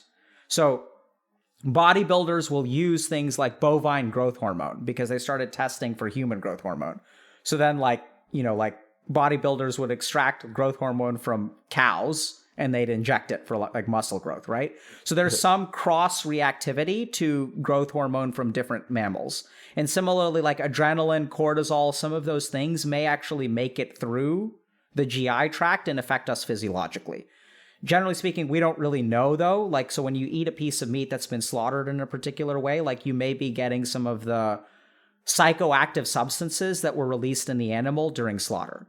That may also explain why you have religious traditions who have like halal and kosher. So they have particular slaughtering practices. So in halal, they'll drain blood from the creature, you know, that they kill. And so part of the reason for that may be that they're trying to get all those chemicals out. And they just figured out over thousands of years that when we do this, like, it seems to help. So we don't really know exactly what's going on. The other big thing that there's probably better evidence for, or I feel more confident about, is that when you eat meat, it alters your gut microbiome. That's almost 100% guaranteed, or is basically 100% guaranteed. And then as you alter your gut microbiome, a lot of your neurotransmitter precursors are produced by your gut microbiome. So it's possible that having a particular kind of diet will alter your like neurotransmitter precursors, your gut microbiome. This is also, if you may want to check this out if you've got access to the guide. There's a video about the 4 mechanisms through which changing your bacteria can actually like alter your mental stuff. So that's there's good research behind that stuff. So Okay, cool. Yeah, I have the data. I just haven't watched it much. Yeah. But So I mean, the whole point is you can watch it as you want to. You know, you don't have to watch it. Yeah, awesome. But if you're interested in spirituality, you know, I'd say like try being vegetarian for a while. I certainly notice a huge difference. So I eat meat now because I've decided not to be, you know, I have kids and stuff. So I decided not to do the spiritual stuff. But in the past, when it's hard to describe, but like basically when I'm brahmachari and I'm not eating meat for like 6 months at a time, 8 months at a time, 9 months at a time, the number of like psychedelic spiritual experiences I have like goes through the roof. And so, you know, a lot of people are also curious about like those psychedelic experiences. And I think that essentially what happens, this is the big thing that people I think don't get when they meditate. So a lot of people will say like, They'll meditate and they'll use psychedelics. But the problem is that they're not comparing like meditation the way it's truly supposed to be done, which is like they'll do meditation, but they won't be brahmacharis. They won't be sattvic, which is like not eating meat. It's not just vegetarianism. It's truly sattvic. Do you know what sattvic means? No. Okay. So it's like a certain kind of diet that's like for spiritual growth. So it also means things like staying away from root vegetables, so very few potatoes or sweet potatoes, eating the flowers and fruits more than the stems or leaves. So it's even things like kind of cutting back on spinach intake and things like that. So it's very easy to digest, nutritious, simple, non-spicy food. No fried food or anything like that. So it's like a very like conducive spiritual diet. If you go to a monastery, it's like what they'll feed you. And when you eat all those things and you do all that, then like the power that you'll get through meditative practices will increase greatly. I'll pause here for a second or stop and give you a chance to ask questions or, get your reaction. No, that's really interesting. I think like definitely like I'd say in the recent time, like it's been very easy for me to get caught up in like, because I'd say like I have an issue also with like, watching too much Twitch or YouTube or playing video games. So for like the past few weeks or months, it's been very easy for me to just get caught up in that like constant stimulation and not actually like level up spiritually, so to speak. So I think I'll definitely look into brahmacharya, and I'll consider the vegetarian slash vegan slash I think you said Shakti diet, and try to Sattvic. like Sattvic. Okay, Sattvic. Yeah, I'll try that as well potentially, and see where it could lead me. Yeah. Well, Moon, I think this is where like I asked you kind of like what's the goal of your spirituality, and do you want, because I think that this stuff, I mean, you can try it, but I wouldn't. I know it sounds kind of weird. I wouldn't recommend trying it. I would really think about what's your goal. Yeah, for sure. So, I mean, cutting back on all this stuff is good, like meditating is healthy, but I think like, you kind of don't need to give it up if you're not ready to give it up. Yeah, fair enough. So, I think if you really want to, and in that way, brahmacharya, I kind of think about brahmacharya as not a particular practice, but as like a way to like, it's like a meditation buff. Mm-hmm. The more you do, the more brahmachari you are and the more sattvic you are, you just get like these certain buffs. And then it's almost like, so I'd say that brahmacharya is like the end game content of meditation. Yeah. Okay. Right. So like at the end game, it's like you're still level 60. You don't just keep on leveling up. But if you want to down those end game bosses, you just can't level up and keep pumping up your stats. You've capped out in terms of what meditation can offer. And the only way you can do endgame content is to like add the brahmacharya buff, add the vegetarian buff, add these different kinds of buffs. And then as you like get those buffs, then you can start to like tackle these like higher level endgame content bosses. And in the same way, there's even like other things involving spirituality. So a good example of like another buff, so like this is like elevating your gear, is the development of siddhis. So a siddhi means accomplishment or perfection. And as people meditate, once you adopt the brahmacharya buff and things like that and the vegetarian buff, then you can develop siddhis. So these are like sort of supernatural powers, basically. And the interesting thing is that for developing a siddhi and then foregoing the siddhi is in turn an additional buff of like plus 100%. But the reason no one develops siddhis is because no one is like, they just get to level 60 in terms of meditation and they don't actually do any of the spiritual lifestyle stuff. And so like the only way that the majority of people who meditate don't really have psychedelic experiences, or their likelihood of developing them is quite low, right? So like, I don't know how many subscribers Headspace has or the Calm app or Insight Timer or whatever, but like you have 20 million people doing it and like no one's getting enlightened through an app. Right. And so if you really want to like get to the higher levels of meditation, it involves esoteric practices, doing some of these buffs, and the esoteric practices can be taught and are like more, it's not that they're more dangerous, it's just that they're more powerful. So, nuclear fission is like both more dangerous and far more powerful than like a combustion engine, right? So it's the same way in meditation. Okay, gotcha. So esoteric practices, so if you want to grind endgame content in meditation, it's like esoteric practices, it's doing things like brahmacharya and vegetarianism and sattvic diet kind of stuff. And then as you develop states of samadhi, they're like even more advanced things that you can clear. And just the Okay. best example of that is Siddhi, which people don't, people, generally speaking, society does not accept that Siddhis exist, which is Okay. fine. Yeah. So interesting. So yeah, like I think I'm still like level 1 or 2 out of 60 on meditation, so I'll probably focus on that first. Yep. Maybe like have like a side quest of brahmacharya, and then if at some point I'll consider like, a diet of vegetarian or whatever. I won't worry about that now, but it's just Yeah. good to So like know the information. Yeah. yeah, so that's kind of my point. I'm in a sense glad. I mean, if you want to go for it, by all means, go for it, right? Because Yeah. Yeah. even if you're at level 2, you just like in an MMO, like you can get a 30% buff, and you'll perform at level 6 or level 8 or whatever. Like even if you're level 2, so you can do it early, and that's why people will decide. That's why my first question is like, what do you want? Because if your goal is actually like you want to understand the nature of the universe and things like that, like then I'd say by all means, like go hard and be the Yeah. brahmachad that you were meant to be. Yeah. We But actually, what's funny too is we actually have some, like you mentioned, like what's it called, cities or yeah, yeah, like we actually have a couple of gods in our server. Like there's some people who they talk about like how like they've unlocked like godlike powers or whatever and stuff, and like it was a whole meme for a while. They kind of like backed off of it, but that's just what that reminded me of.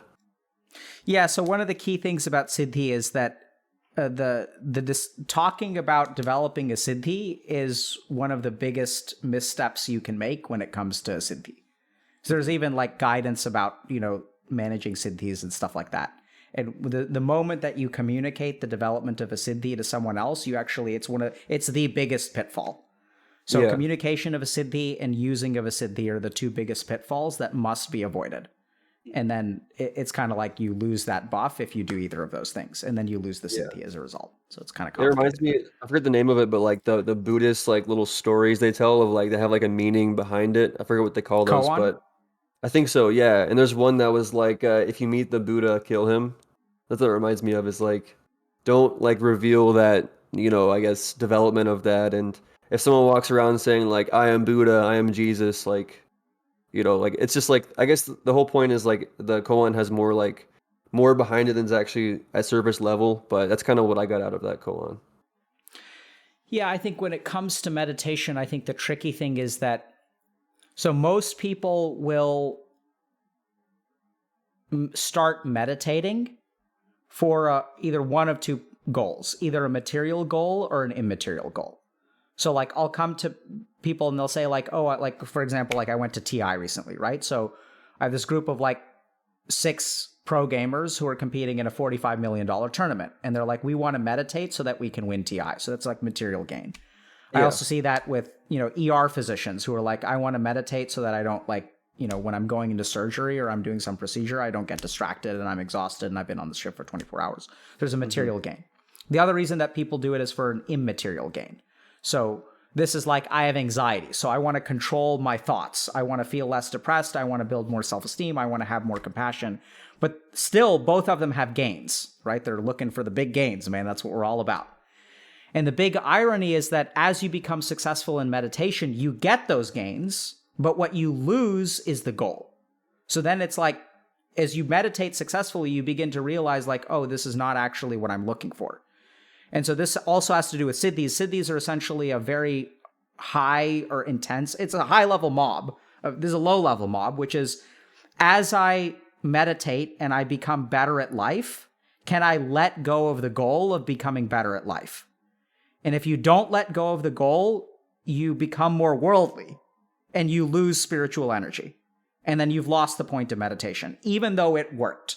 You Yeah. failed, even though it did exactly what it was supposed to do. Right. Yeah. There's like levels to it. Like I've heard it in two ways, one by Ram Dass, one by Alan Watts. Ram Dass in the book called like A Journey of Awakening or maybe A Journey to Awakening.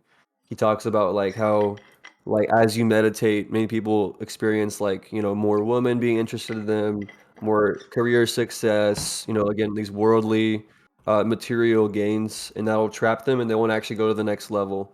And then Alan Watts in one of his talks, he talked about like the idea of like the ego being like there's like a building, right, and there's these robbers on the first floor, and my awareness is the police and my ego is the robbers. And then as my awareness comes into that first floor, as the police go into that first floor, the robbers just go one floor up. but there's multiple floors above that.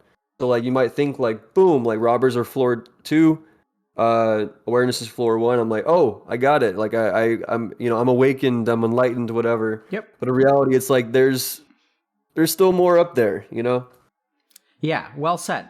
I think both of those examples, because I think, and if you kind of think about it, like the Ram Dass example, so as women get interested in you due to meditation, then, and I can personally attest to that, because women did give me a second glance, and then I came back from India and met my wife, and it was like, wow, she's way out of my Easy league. clap.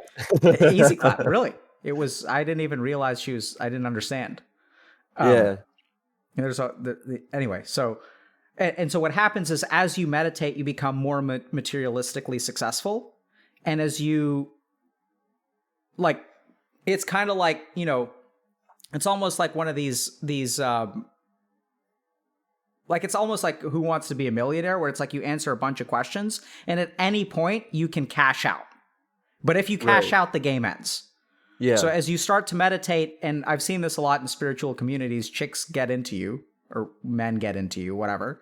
And then if you start like engaging in that, then like your spiritual like growth stalls. And you'll see these people at ashrams who are these like man sluts who will just, they'll be like, oh, I'm living in the moment. Like, let me like live in the moment with my penis inside you in some way. Like, it's like, and it's just false spirituality. And essentially so this is what happens with meditation is as you grow and you level up and the prize pool gets bigger, the temptation actually becomes stronger. And at the end is like a siddhi. So like once you have the power to, for example, like, let's say you're like Jesus and you can like bring the dead back to life. The temptation to use that power is incredibly great because you can even accomplish so much. Mm-hmm. And so the second that you like do that, you still fall off. And so the temptations, like as you accumulate that Shakti, that energy, like energy is it's just Shakti, right? It's not like, and so it can be used for anything. Like I have nuclear fission that can be used to power an entire city or destroy an entire city. Mm-hmm. All that happens is like, we're going to start with fire, and then we're going to use steam power, and then we're going to use like a combustion engine, and then it's going to be coal mining, and then it's going to be like nuclear fission. And so at any step of the way, you can kind of fall off the path, and depending on where you fall off, your material gains will be the same amount of Shakti that you've accumulated. And so a lot of times when I work with people who are like CEOs and stuff like that, they're looking to get a big material gain. And ironically, like a good example of this happens very often. So 30% of the people I work with will come in and they'll say like, I want to do better at my job. I don't want to get fired. I want to like crush it. And then within 18 months of starting to work with me, they decide to quit. And so it's like that which you thought you wanted, which we have found together, that which you have, you now choose to give up, which is like really what the spiritual path is. It's a sequential amount of like giving things up that you thought you wanted. And high up on that list is brahmacharya. So first it's like, I'm not going to watch porn. And then it's like, I'm not going to eat Fritos. And then it's like, I'm going to give up video games. I'm going to give up this. I'm going to give up this. And then like at some point it's like, you know what? I'm going to give up sexuality entirely. Okay, that makes sense. Yeah. And also like as far as like people like wanting to meditate, like whatever brings them to it is less important than like where it actually takes them, because like it's like almost like the whole idea of like synchronicity and stuff where things kind of lead to things are meant to happen and lead to whatever else, and it just aligns, so who knows like why things happen, etc., but they do, and then that's how it works out for different people. Yeah. I mean, so I think that's where you are. Yeah. Which is, wait, where exactly? Sorry. Is it like? I'm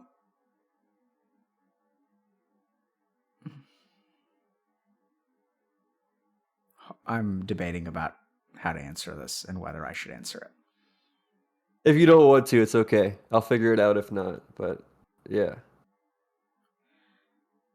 So here's what I'd say, Moon. I'd say that you came to this path out of one reason, but that's not the reason you're on this path. Okay, fair enough. I mean, I can say more if you want to, but I don't I, think I that. am curious, but I also like if you don't want to say more, if you feel like better not to, then don't. Well, I mean, I think it's like we started this discussion about nofap, right? But that's not where it ended. Yeah, that's true. That's very And true. so I'm almost seeing within your karma like that trend Yeah. where like you have Okay. a very interesting, how you get to here and where you go from here. You're kind of like coming in off of like a side road onto a main road. And the Yeah. interesting thing is you can continue going east west, which is the way that the side road runs, Hmm. or you could change direction to north south. Right. Yeah. That makes sense. Yeah, I definitely have seen that theme in like my past, and like for example, like I did have like a very near death experience one time where like things happened and I actually got hit by a car on the highway, and I survived that, and that's part of like what actually got me into spirituality in a way because um like I was like that's not coincidence. Again, like synchronicity type thing. I was like that like I didn't just like survive, like I didn't get hit just barely by like a mirror of a car on the highway like for no reason. So like also it's part of why when you ask me like what do I want out of this, it's part of why I was like kind of like wherever the path goes because I don't want to like put my ego and control into it and like I want this and like let's say I end up, I want a beautiful partner, whatever, whatever. Let's say I say that, and then I get this beautiful partner, and then boom, like I cash out on the millionaire, whatever it's called, How to Make a Millionaire, and then that's why I'm kind of like I want to just go wherever it goes, and like really like I guess maybe have the path of spirituality rather than the path of like the normal like American like household and kids type thing. Yeah, so when you answer like that, and that's the same answer I was thinking about when I made the statement, that's what tells me that you're turning your rudder towards north instead of east south, east west, right? Because most people who meditate, they come to me and they say like, I want to meditate for this goal. And what you're saying is, I'm not meditating for a goal. I'm just going to meditate and I'm going to see where it goes. And Yeah, that tends to be the people who follow the current run north south, and the hmm people who swim run east west. yeah. Yeah, the big thing I need to work on now is really having that discipline of like actually like following this path. Because again, like I said, like I'll let myself, play games, whatever else, be distracted rather than going on this actual path. And I remember whenever I was 16, speaking of the 16 again, I remember I went into a float tank and I remember I have this note still on my phone. It says, "Don't let your mind be distracted." That was one of my first like spiritual experiences without any like substance because you go into those float tanks. If chat doesn't know or if you don't know, it's like pitch black, no sound. There's so much salt in the water you float, and it's warm enough as your body you don't feel it. And after like you're in there for an hour, and like time doesn't exist. Like it's psychedelic, but like obviously there's no drugs involved. So I remember doing that and like writing down, don't let your mind be distracted. So I still have to work on that, I guess 6 years later. Yeah, so let me ask you a question. Is working on your discipline going, do you understand the north, south, east, west analogy? Yeah, like Okay. it's almost like east west is cashing in, whereas north south is like going north is like going towards that like I guess going further with the meditation. Yeah, so let's rephrase slightly, okay? Okay. So north, south is being carried. East, west is going, It's being carried. right? So like Okay. that's the big difference. It's like Yeah. actually cuz like okay, I said what do you want? And you're like I actually don't want. I'm content to Yeah. be carried. So when Okay. you say I need to work on discipline, Hmm. is that going east west or north south? That's going east west. Very good. Yeah. So now what do So you do? yeah, it's just yeah, just like definitely like it's more like rather than like even being like, oh, I need discipline, it's in a way it's more like letting go and really just being with like the moment or like just like the I don't know else to say it, but I yeah. think you understand. Very good. Yeah. So you don't need discipline. Right. That's true. By all means, chase after it. Yeah. See But where that goes. See what I, happens. yeah, I think you'll discover that it's futile. Yeah, But by for all sure. means, chase. Yeah. Interesting. Yeah, no, there's like all these things that happen in my life and like I don't know, like I'll meet some people too who like are more like in tune to like, you know, that like spiritual side of things, or like the in the way of like the physical plane of existence and like the spiritual realm that like we can interact with but don't really like exist in. I met people who are more like in tune to that spiritual realm of things, and it's always like fascinating to like, you know, talk to them and see what they have to say. Like the gentleman I talked to like a month ago or so, he like he has schizophrenia, and he was talking about how like, you know, in Eastern cultures how schizophrenia is like they're like the shamans of the tribe or whatever, you know, or like they're the ones who are like who they people go to for guidance, whereas like here it's like, oh, like you're crazy, put you in a crazy house, you know, whatever. So it's interesting to talk to people who really like experience that and Mm, understand that side of things yeah. rather than being in this like physical realm.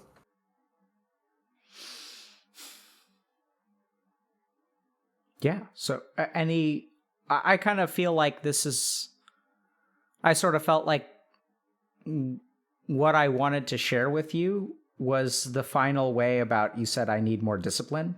I think that's kind of, that felt like a good stopping point to me in terms of Yeah. what I have to offer you today. It doesn't Hmm. mean that we have to end now, but Yeah. um, I think my karma in this life is to bring you to that point, Hmm. and that karma feels complete to me now.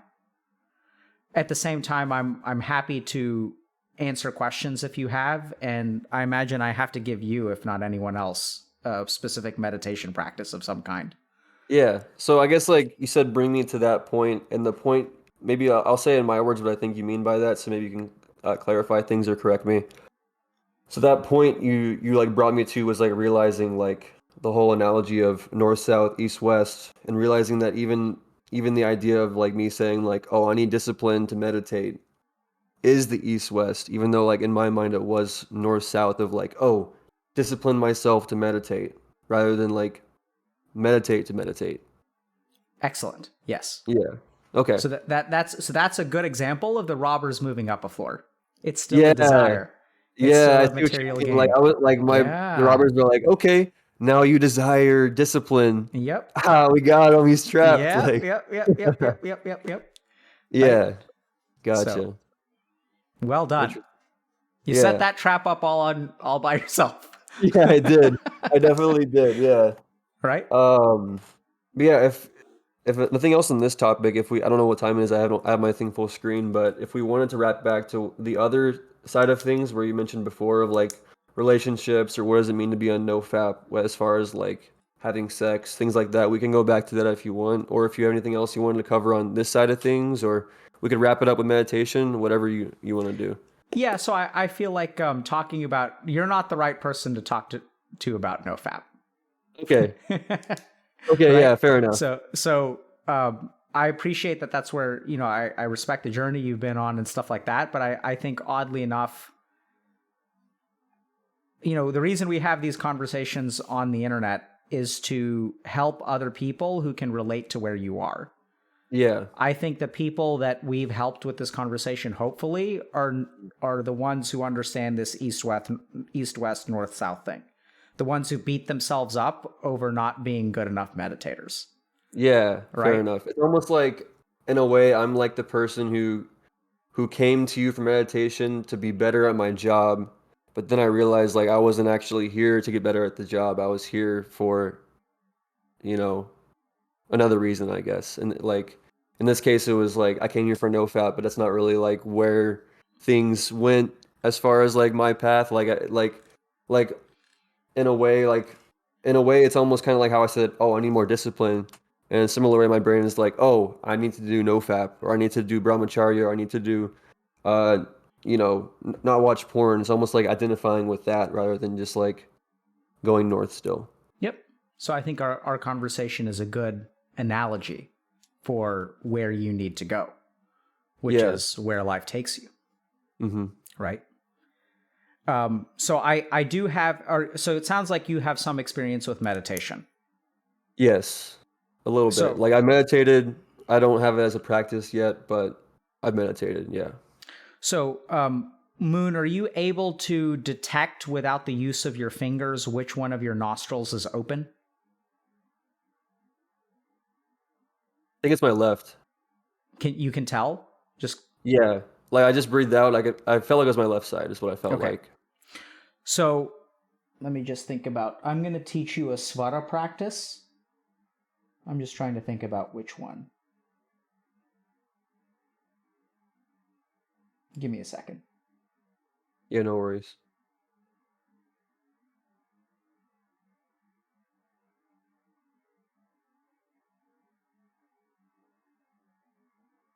So I'll give you a choice.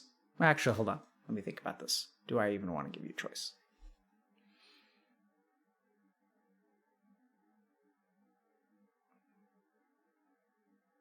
Okay, so yeah, I'm going to give you a choice. Okay. Do you want a practice that will be a foundation for future practices, or do you want a practice that will aid you on, will help you with the current step that you're on? I lean towards the latter, and also I feel like the former might be what I had actually done in my Discord on Wednesday, because I will describe it like it was the one where you put your two fingers on your third eye, and then you inhale one side, or no, I think it's inhale, switch, exhale, inhale, switch, exhale. We did that for a little while, so that might be the first one you mentioned, I think, No, but it's that's not. it's beyond Okay. that. But Okay, so, never but mind. But yeah, I it's guess good. I So lean towards the latter as far as the this is two. going to be kind of a weird practice. So I want you to sit up straight. Okay. Okay. So when we exhale, the breath leaves our body, right? Through our nose. Yeah. So what you can do is you can use the palm of your hand, preferably, are you right-handed or left-handed? Yeah. Okay. Right-handed. So you can use the palm of your hand or the back of your hand, whichever one kind of feels like more natural. And as you exhale through your nose, I want you to see how far down the breath travels. Does that make sense? So as Yeah, you, so like see where I can still feel it coming out of my Mhm. nose. Okay, And yeah. before you do it, I'm going to ask you, what is the relationship between the strength of what you put into the breath and how far the breath travels? I would say they're correlated. Like the more I put into the breath, the further it travels. Okay. So like the more we try in life, the more we get, right? Well, it seems like that might not be true in some Okay, so ways. why don't you close your eyes and do the practice and see what you can Okay. discover. What is the correlation between how hard you breathe and how far down the breath goes? So inhale and Yeah. exhale through your With the nose nose. and keep your Okay. eyes closed.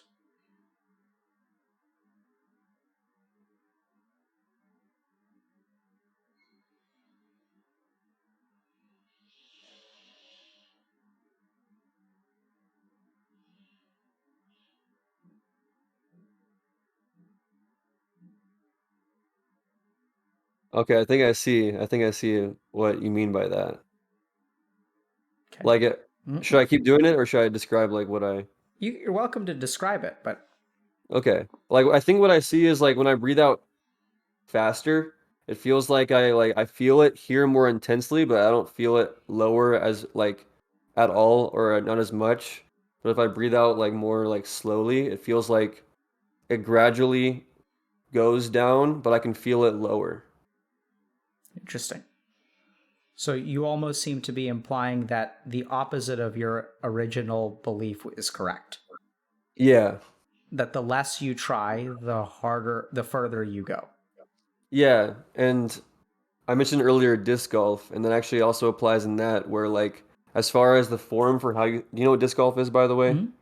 As far as like how you throw it, the more I try to like really throw it far, I'm like it doesn't go as far. But like if I really relax and just like be with that form and just like let my arm like just snap and relax, it goes further. So it's like almost that's what my first thought of it too. But um yeah, I think I see the point of that exercise. Yeah. So, okay, so you came to an answer quickly. So I'd say you can still continue to do it Okay. and see how far the breath goes. See what you Yeah. can discover.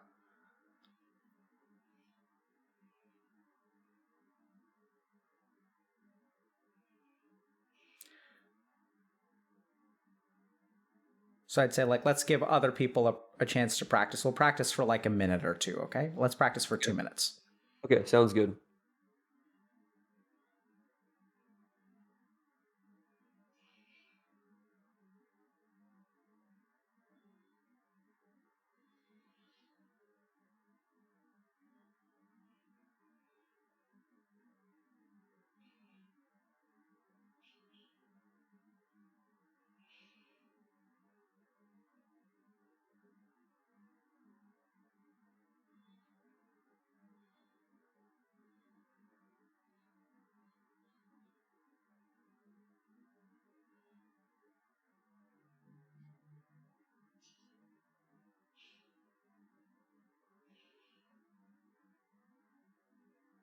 Why don't you do 3 more breaths and then come back to us?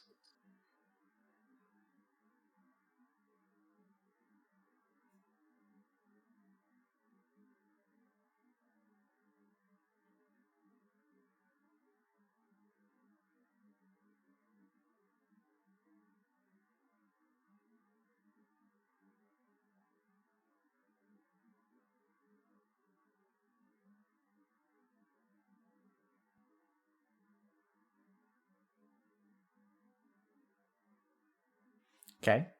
So now I'll share with you. So this is one of the rare cases we're going to share with you what chat has discovered. Okay. So a lot of people in chat. Has your conclusion changed, by the way? I feel like I might have jumped to the conclusion.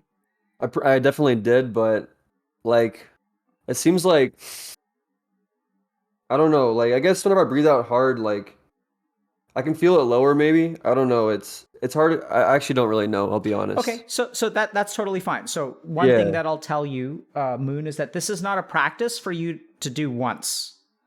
It's a practice for you to do every day for a year. Okay. Okay?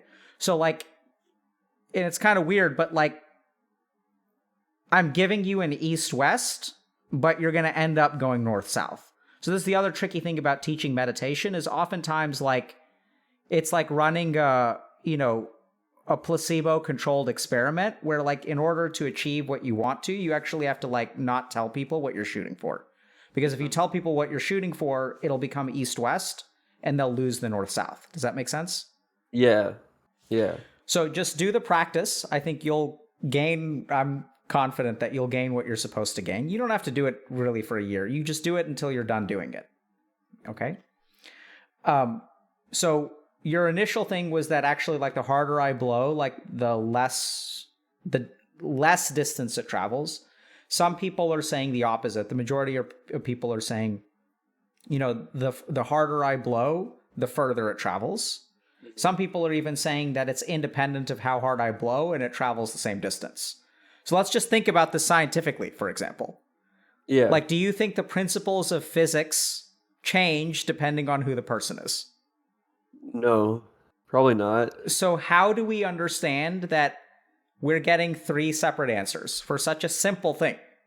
Probably perception, like what I perceive to happen, maybe what I previously like assume will happen is what I'm more likely to lean towards, or like But is that what something happened in else. your case? I guess no, my first thought was like I'd feel it further, and then like softer, I wouldn't feel it as far. I'd feel it further as I breathe harder, but my first reaction was the opposite though. So, but I also part of it was because of the whole idea I mentioned where like I've seen the idea of like also kind of like when you said like, oh, so does trying harder make more happen? And it reminded me also of like if I really try to force something to happen, is it going to happen any more than if I like kind of let go? And the whole idea of like, letting go again. So, that's kind So of why I probably went that way yeah, too. so Yeah. maybe I planted a seed. It wasn't truly a blind trial, right? So as the investigator, I biased the results by asking a question in a particular way. That could explain it, Yeah. Yeah, it could be. right? But it's still kind of strange. And I think this is where so it's interesting because people are saying all 3. They're saying the harder I blow, the further it goes. The harder I blow, the less far it goes. Some people are saying it's completely independent. So it's got to be Yeah. one of those. Right. And so this is why I think the other thing is like there's a reason I'm giving you the practice. Hmm. right? So a big part of like meditation is that everyone doesn't benefit the same way from the same practice. It's about understanding where someone is and which practice they need. So good luck. Yeah, thank you. Yeah, my first thought about that, you don't need to like answer me or whatever, is maybe like as far as awareness or like how soft it might be. Because like I felt like when I was down here doing it softly, it was a very subtle like feeling, whereas like up here doing it hard, like I definitely feel it a lot more. Mm-hmm. So that's like maybe my first Good. thought about why So I thought that. Yeah. you're doing good, Moon. So this is where I want you to keep doing it Yeah. and understand through this practice all of the nuances of why am I able to feel it here? What am I able to feel here? What are all the dimensions of such a simple thing? Yeah. And I think that like something about your disc golf analogy, something about going with the flow versus pushing something, all of that stuff, like there's like you kind of talk about synchronicity, but like there's a fundamental principle here about karma, about shakti, about the relationship between stuff. And if you do this practice for a long time, you will like sort of, the best way I can describe it is like, you will understand like one of the basic equations of like how the universe works. And so my experience of meditation has been that through doing these practices in a very, very specific way, like you begin to like understand like fundamental things, which you can explain, right? So like you can logically kind of talk about, but to get that level of understanding, like you can explain to someone that if you throw a frisbee really hard, it's not going to go far. But to understand that principle and to be able to act in accordance with that principle requires like an internal level of understanding that goes beyond logic or information. And that's the real goal of meditation. Right. Kind of like a koan in a way, right? Like you're like you provide this way to meditate without saying like the actual particular meaning of it. Because like same with the koan, like I could say like if you meet the Buddha, kill him. But like it's more of like the point is to ponder that story or idea than like to actually like be like, oh yeah, and the reason I said that is because boom. Mm-hmm. So yeah, I'll definitely practice that meditation and see maybe where it leads me. We'll see. Yeah. Thanks a lot, Moon. For sure. Thanks so much. Take care, man. You too. Bye-bye. Alrighty, chat. So y'all should play with that meditation too, right? It's not necessarily about so this is the other big thing about inquisitive meditative practices. So if you guys are being given an inquisitive meditative, it's a lot of itivs. Notice that your mind comes to a conclusion right away, right? Especially if you're a Vata like Moon is. And so oftentimes the mind will be, oh, I'm done. Easy, done, finished. Moving on to other things that engage my curiosity. There's not enough dopamine in this. I figured it out. I'm done. But the whole point of these practices is that you can start to enhance your subtle awareness. You can start to understand things that are like a little bit deeper. And once you start to understand those deeper principles, much like Moon, you're going to start to see like threads throughout your life. And this is really bizarre, okay? From like a scientific perspective, that we can have a conversation about like, being hit by a car, growing up religious, moving away from religion, being Mormon, playing disc golf, and meditating, and nofap. And that there's a single thread that runs through the conversation. Now, from a neuroscience or scientific or psychological perspective, the simplest explanation for that is that, and we know this to be true, that the human brain seeks to make patterns out of things that there are no patterns in. That's what our brain does. So the simplistic explanation is that there is no actual thread. There's no reality to the thread that runs between these 5 or 6 conversations. It's just our brain's way of interpreting meaningless stimuli and like putting them together. But is that actually true? And this is what I encourage y'all to do. So this is the big thing about meditating and koan study, is that you can use logic to come up with an answer, but what the yogis will say and what the Eastern monks will say is that that is not actually the reality, that the logic of it is not the reality of the thing. That reality is actually independent of like the logic that our mind constructs. And so if our mind constructs a pattern, like that's not actually what we want to move towards. And what we actually want to do is focus on experience and what we can actually detect. And as we stew on that, as we sort of contemplate it, we will gain things. And this is where, you can also look at the research on meditation, because like the research on meditation is like overwhelmingly good, right? Improves attention, improves focus, improves memory, leads to greater compassion, leads to greater happiness. So do the practice. And be careful if your mind says, because I don't know that everyone's kind of ready for this, but your mind may say, oh, I figured it out. And that's like I gave this practice to him. And so if you're kind of where he is and you're able to be patient and you're able to set aside the original conclusions, the conclusions that your mind comes to right away, it's Dunning-Kruger, basically. Then this is a good practice for you.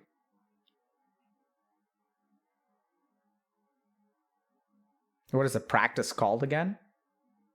It is a Svara Yoga practice, but I don't know that it has a name. I guess the length of the breath. How far down does the breath go? I guess that's what I would call it.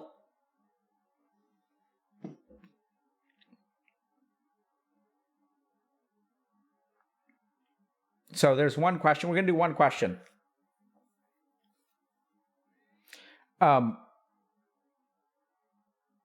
So one question is, how can one manage to being in a loving romantic relationship and spiritual growth?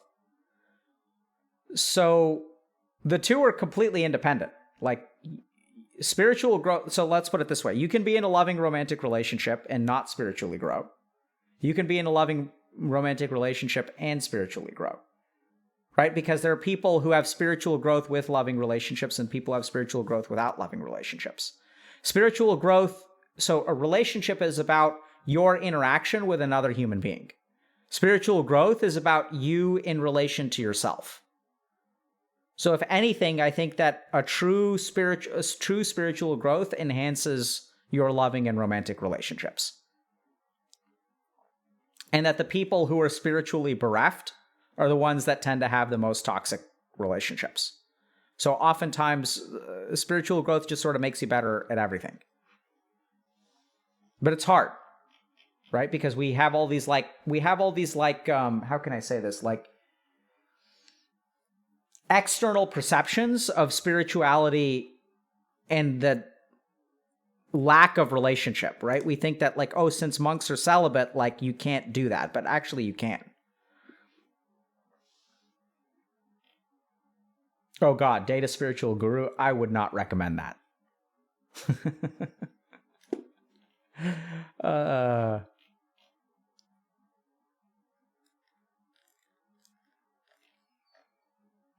Is spiritual growth like the global XP buff for all your skill trees? I would say that spiritual growth is like the pay to win mechanic in games nowadays. It's just so OP. It's like, the pay to win mechanics where they're like, yeah, if you just give us some money, we're just going to like give you just flat buff. It's not even like an EXP skill buff. Like, it's more OP than that, dude.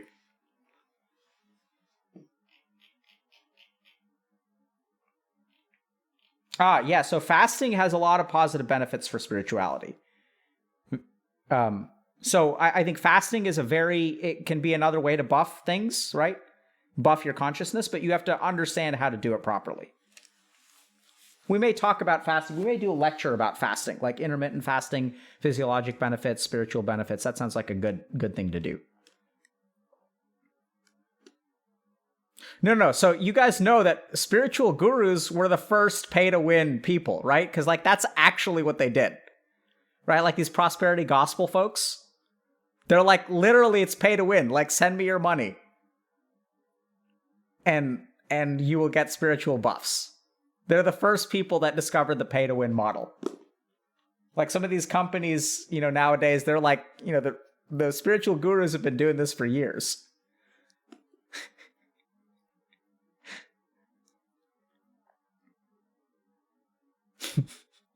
All right, so who are we rating, chat? Millennia. Yeah, sure.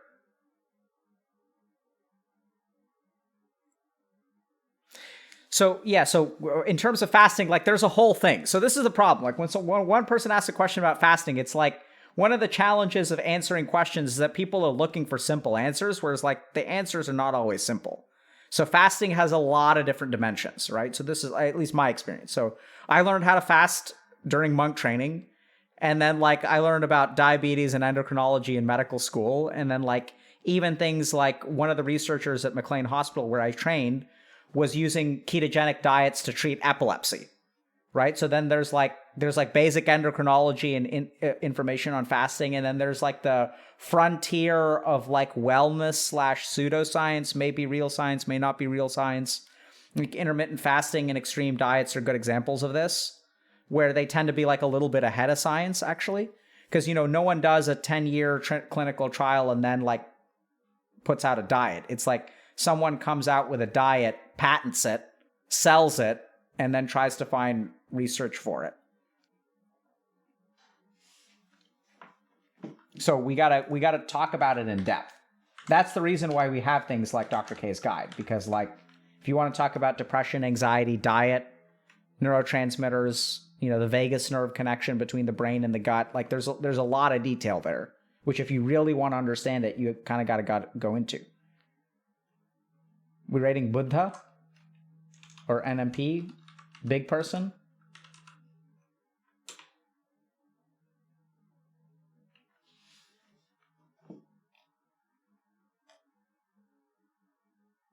Pokemon?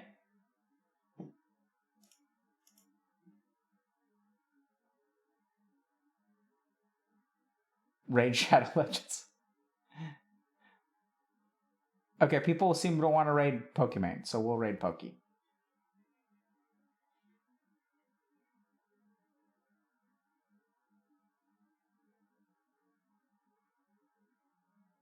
Katamina? I don't know, chat. Y'all tell me, dude. It's your raid.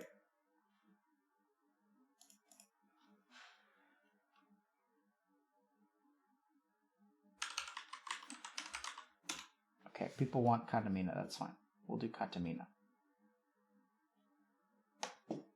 So let's do it. Uncapped subathon. What does that mean? Okay, we're gonna raid Katamina. We've never done that before. We raided like Poke last week, dude. Let's raid someone else. Spread the love around, you know? Are you gonna play Elden Ring? Hell yeah, I'm gonna play Elden Ring. You bet your ass I'm gonna play Elden Ring, dude. I gotta finish Bloodborne first. Bloodborne is hard, dude.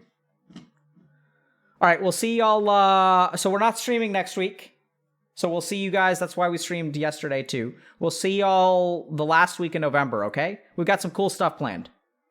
Take care.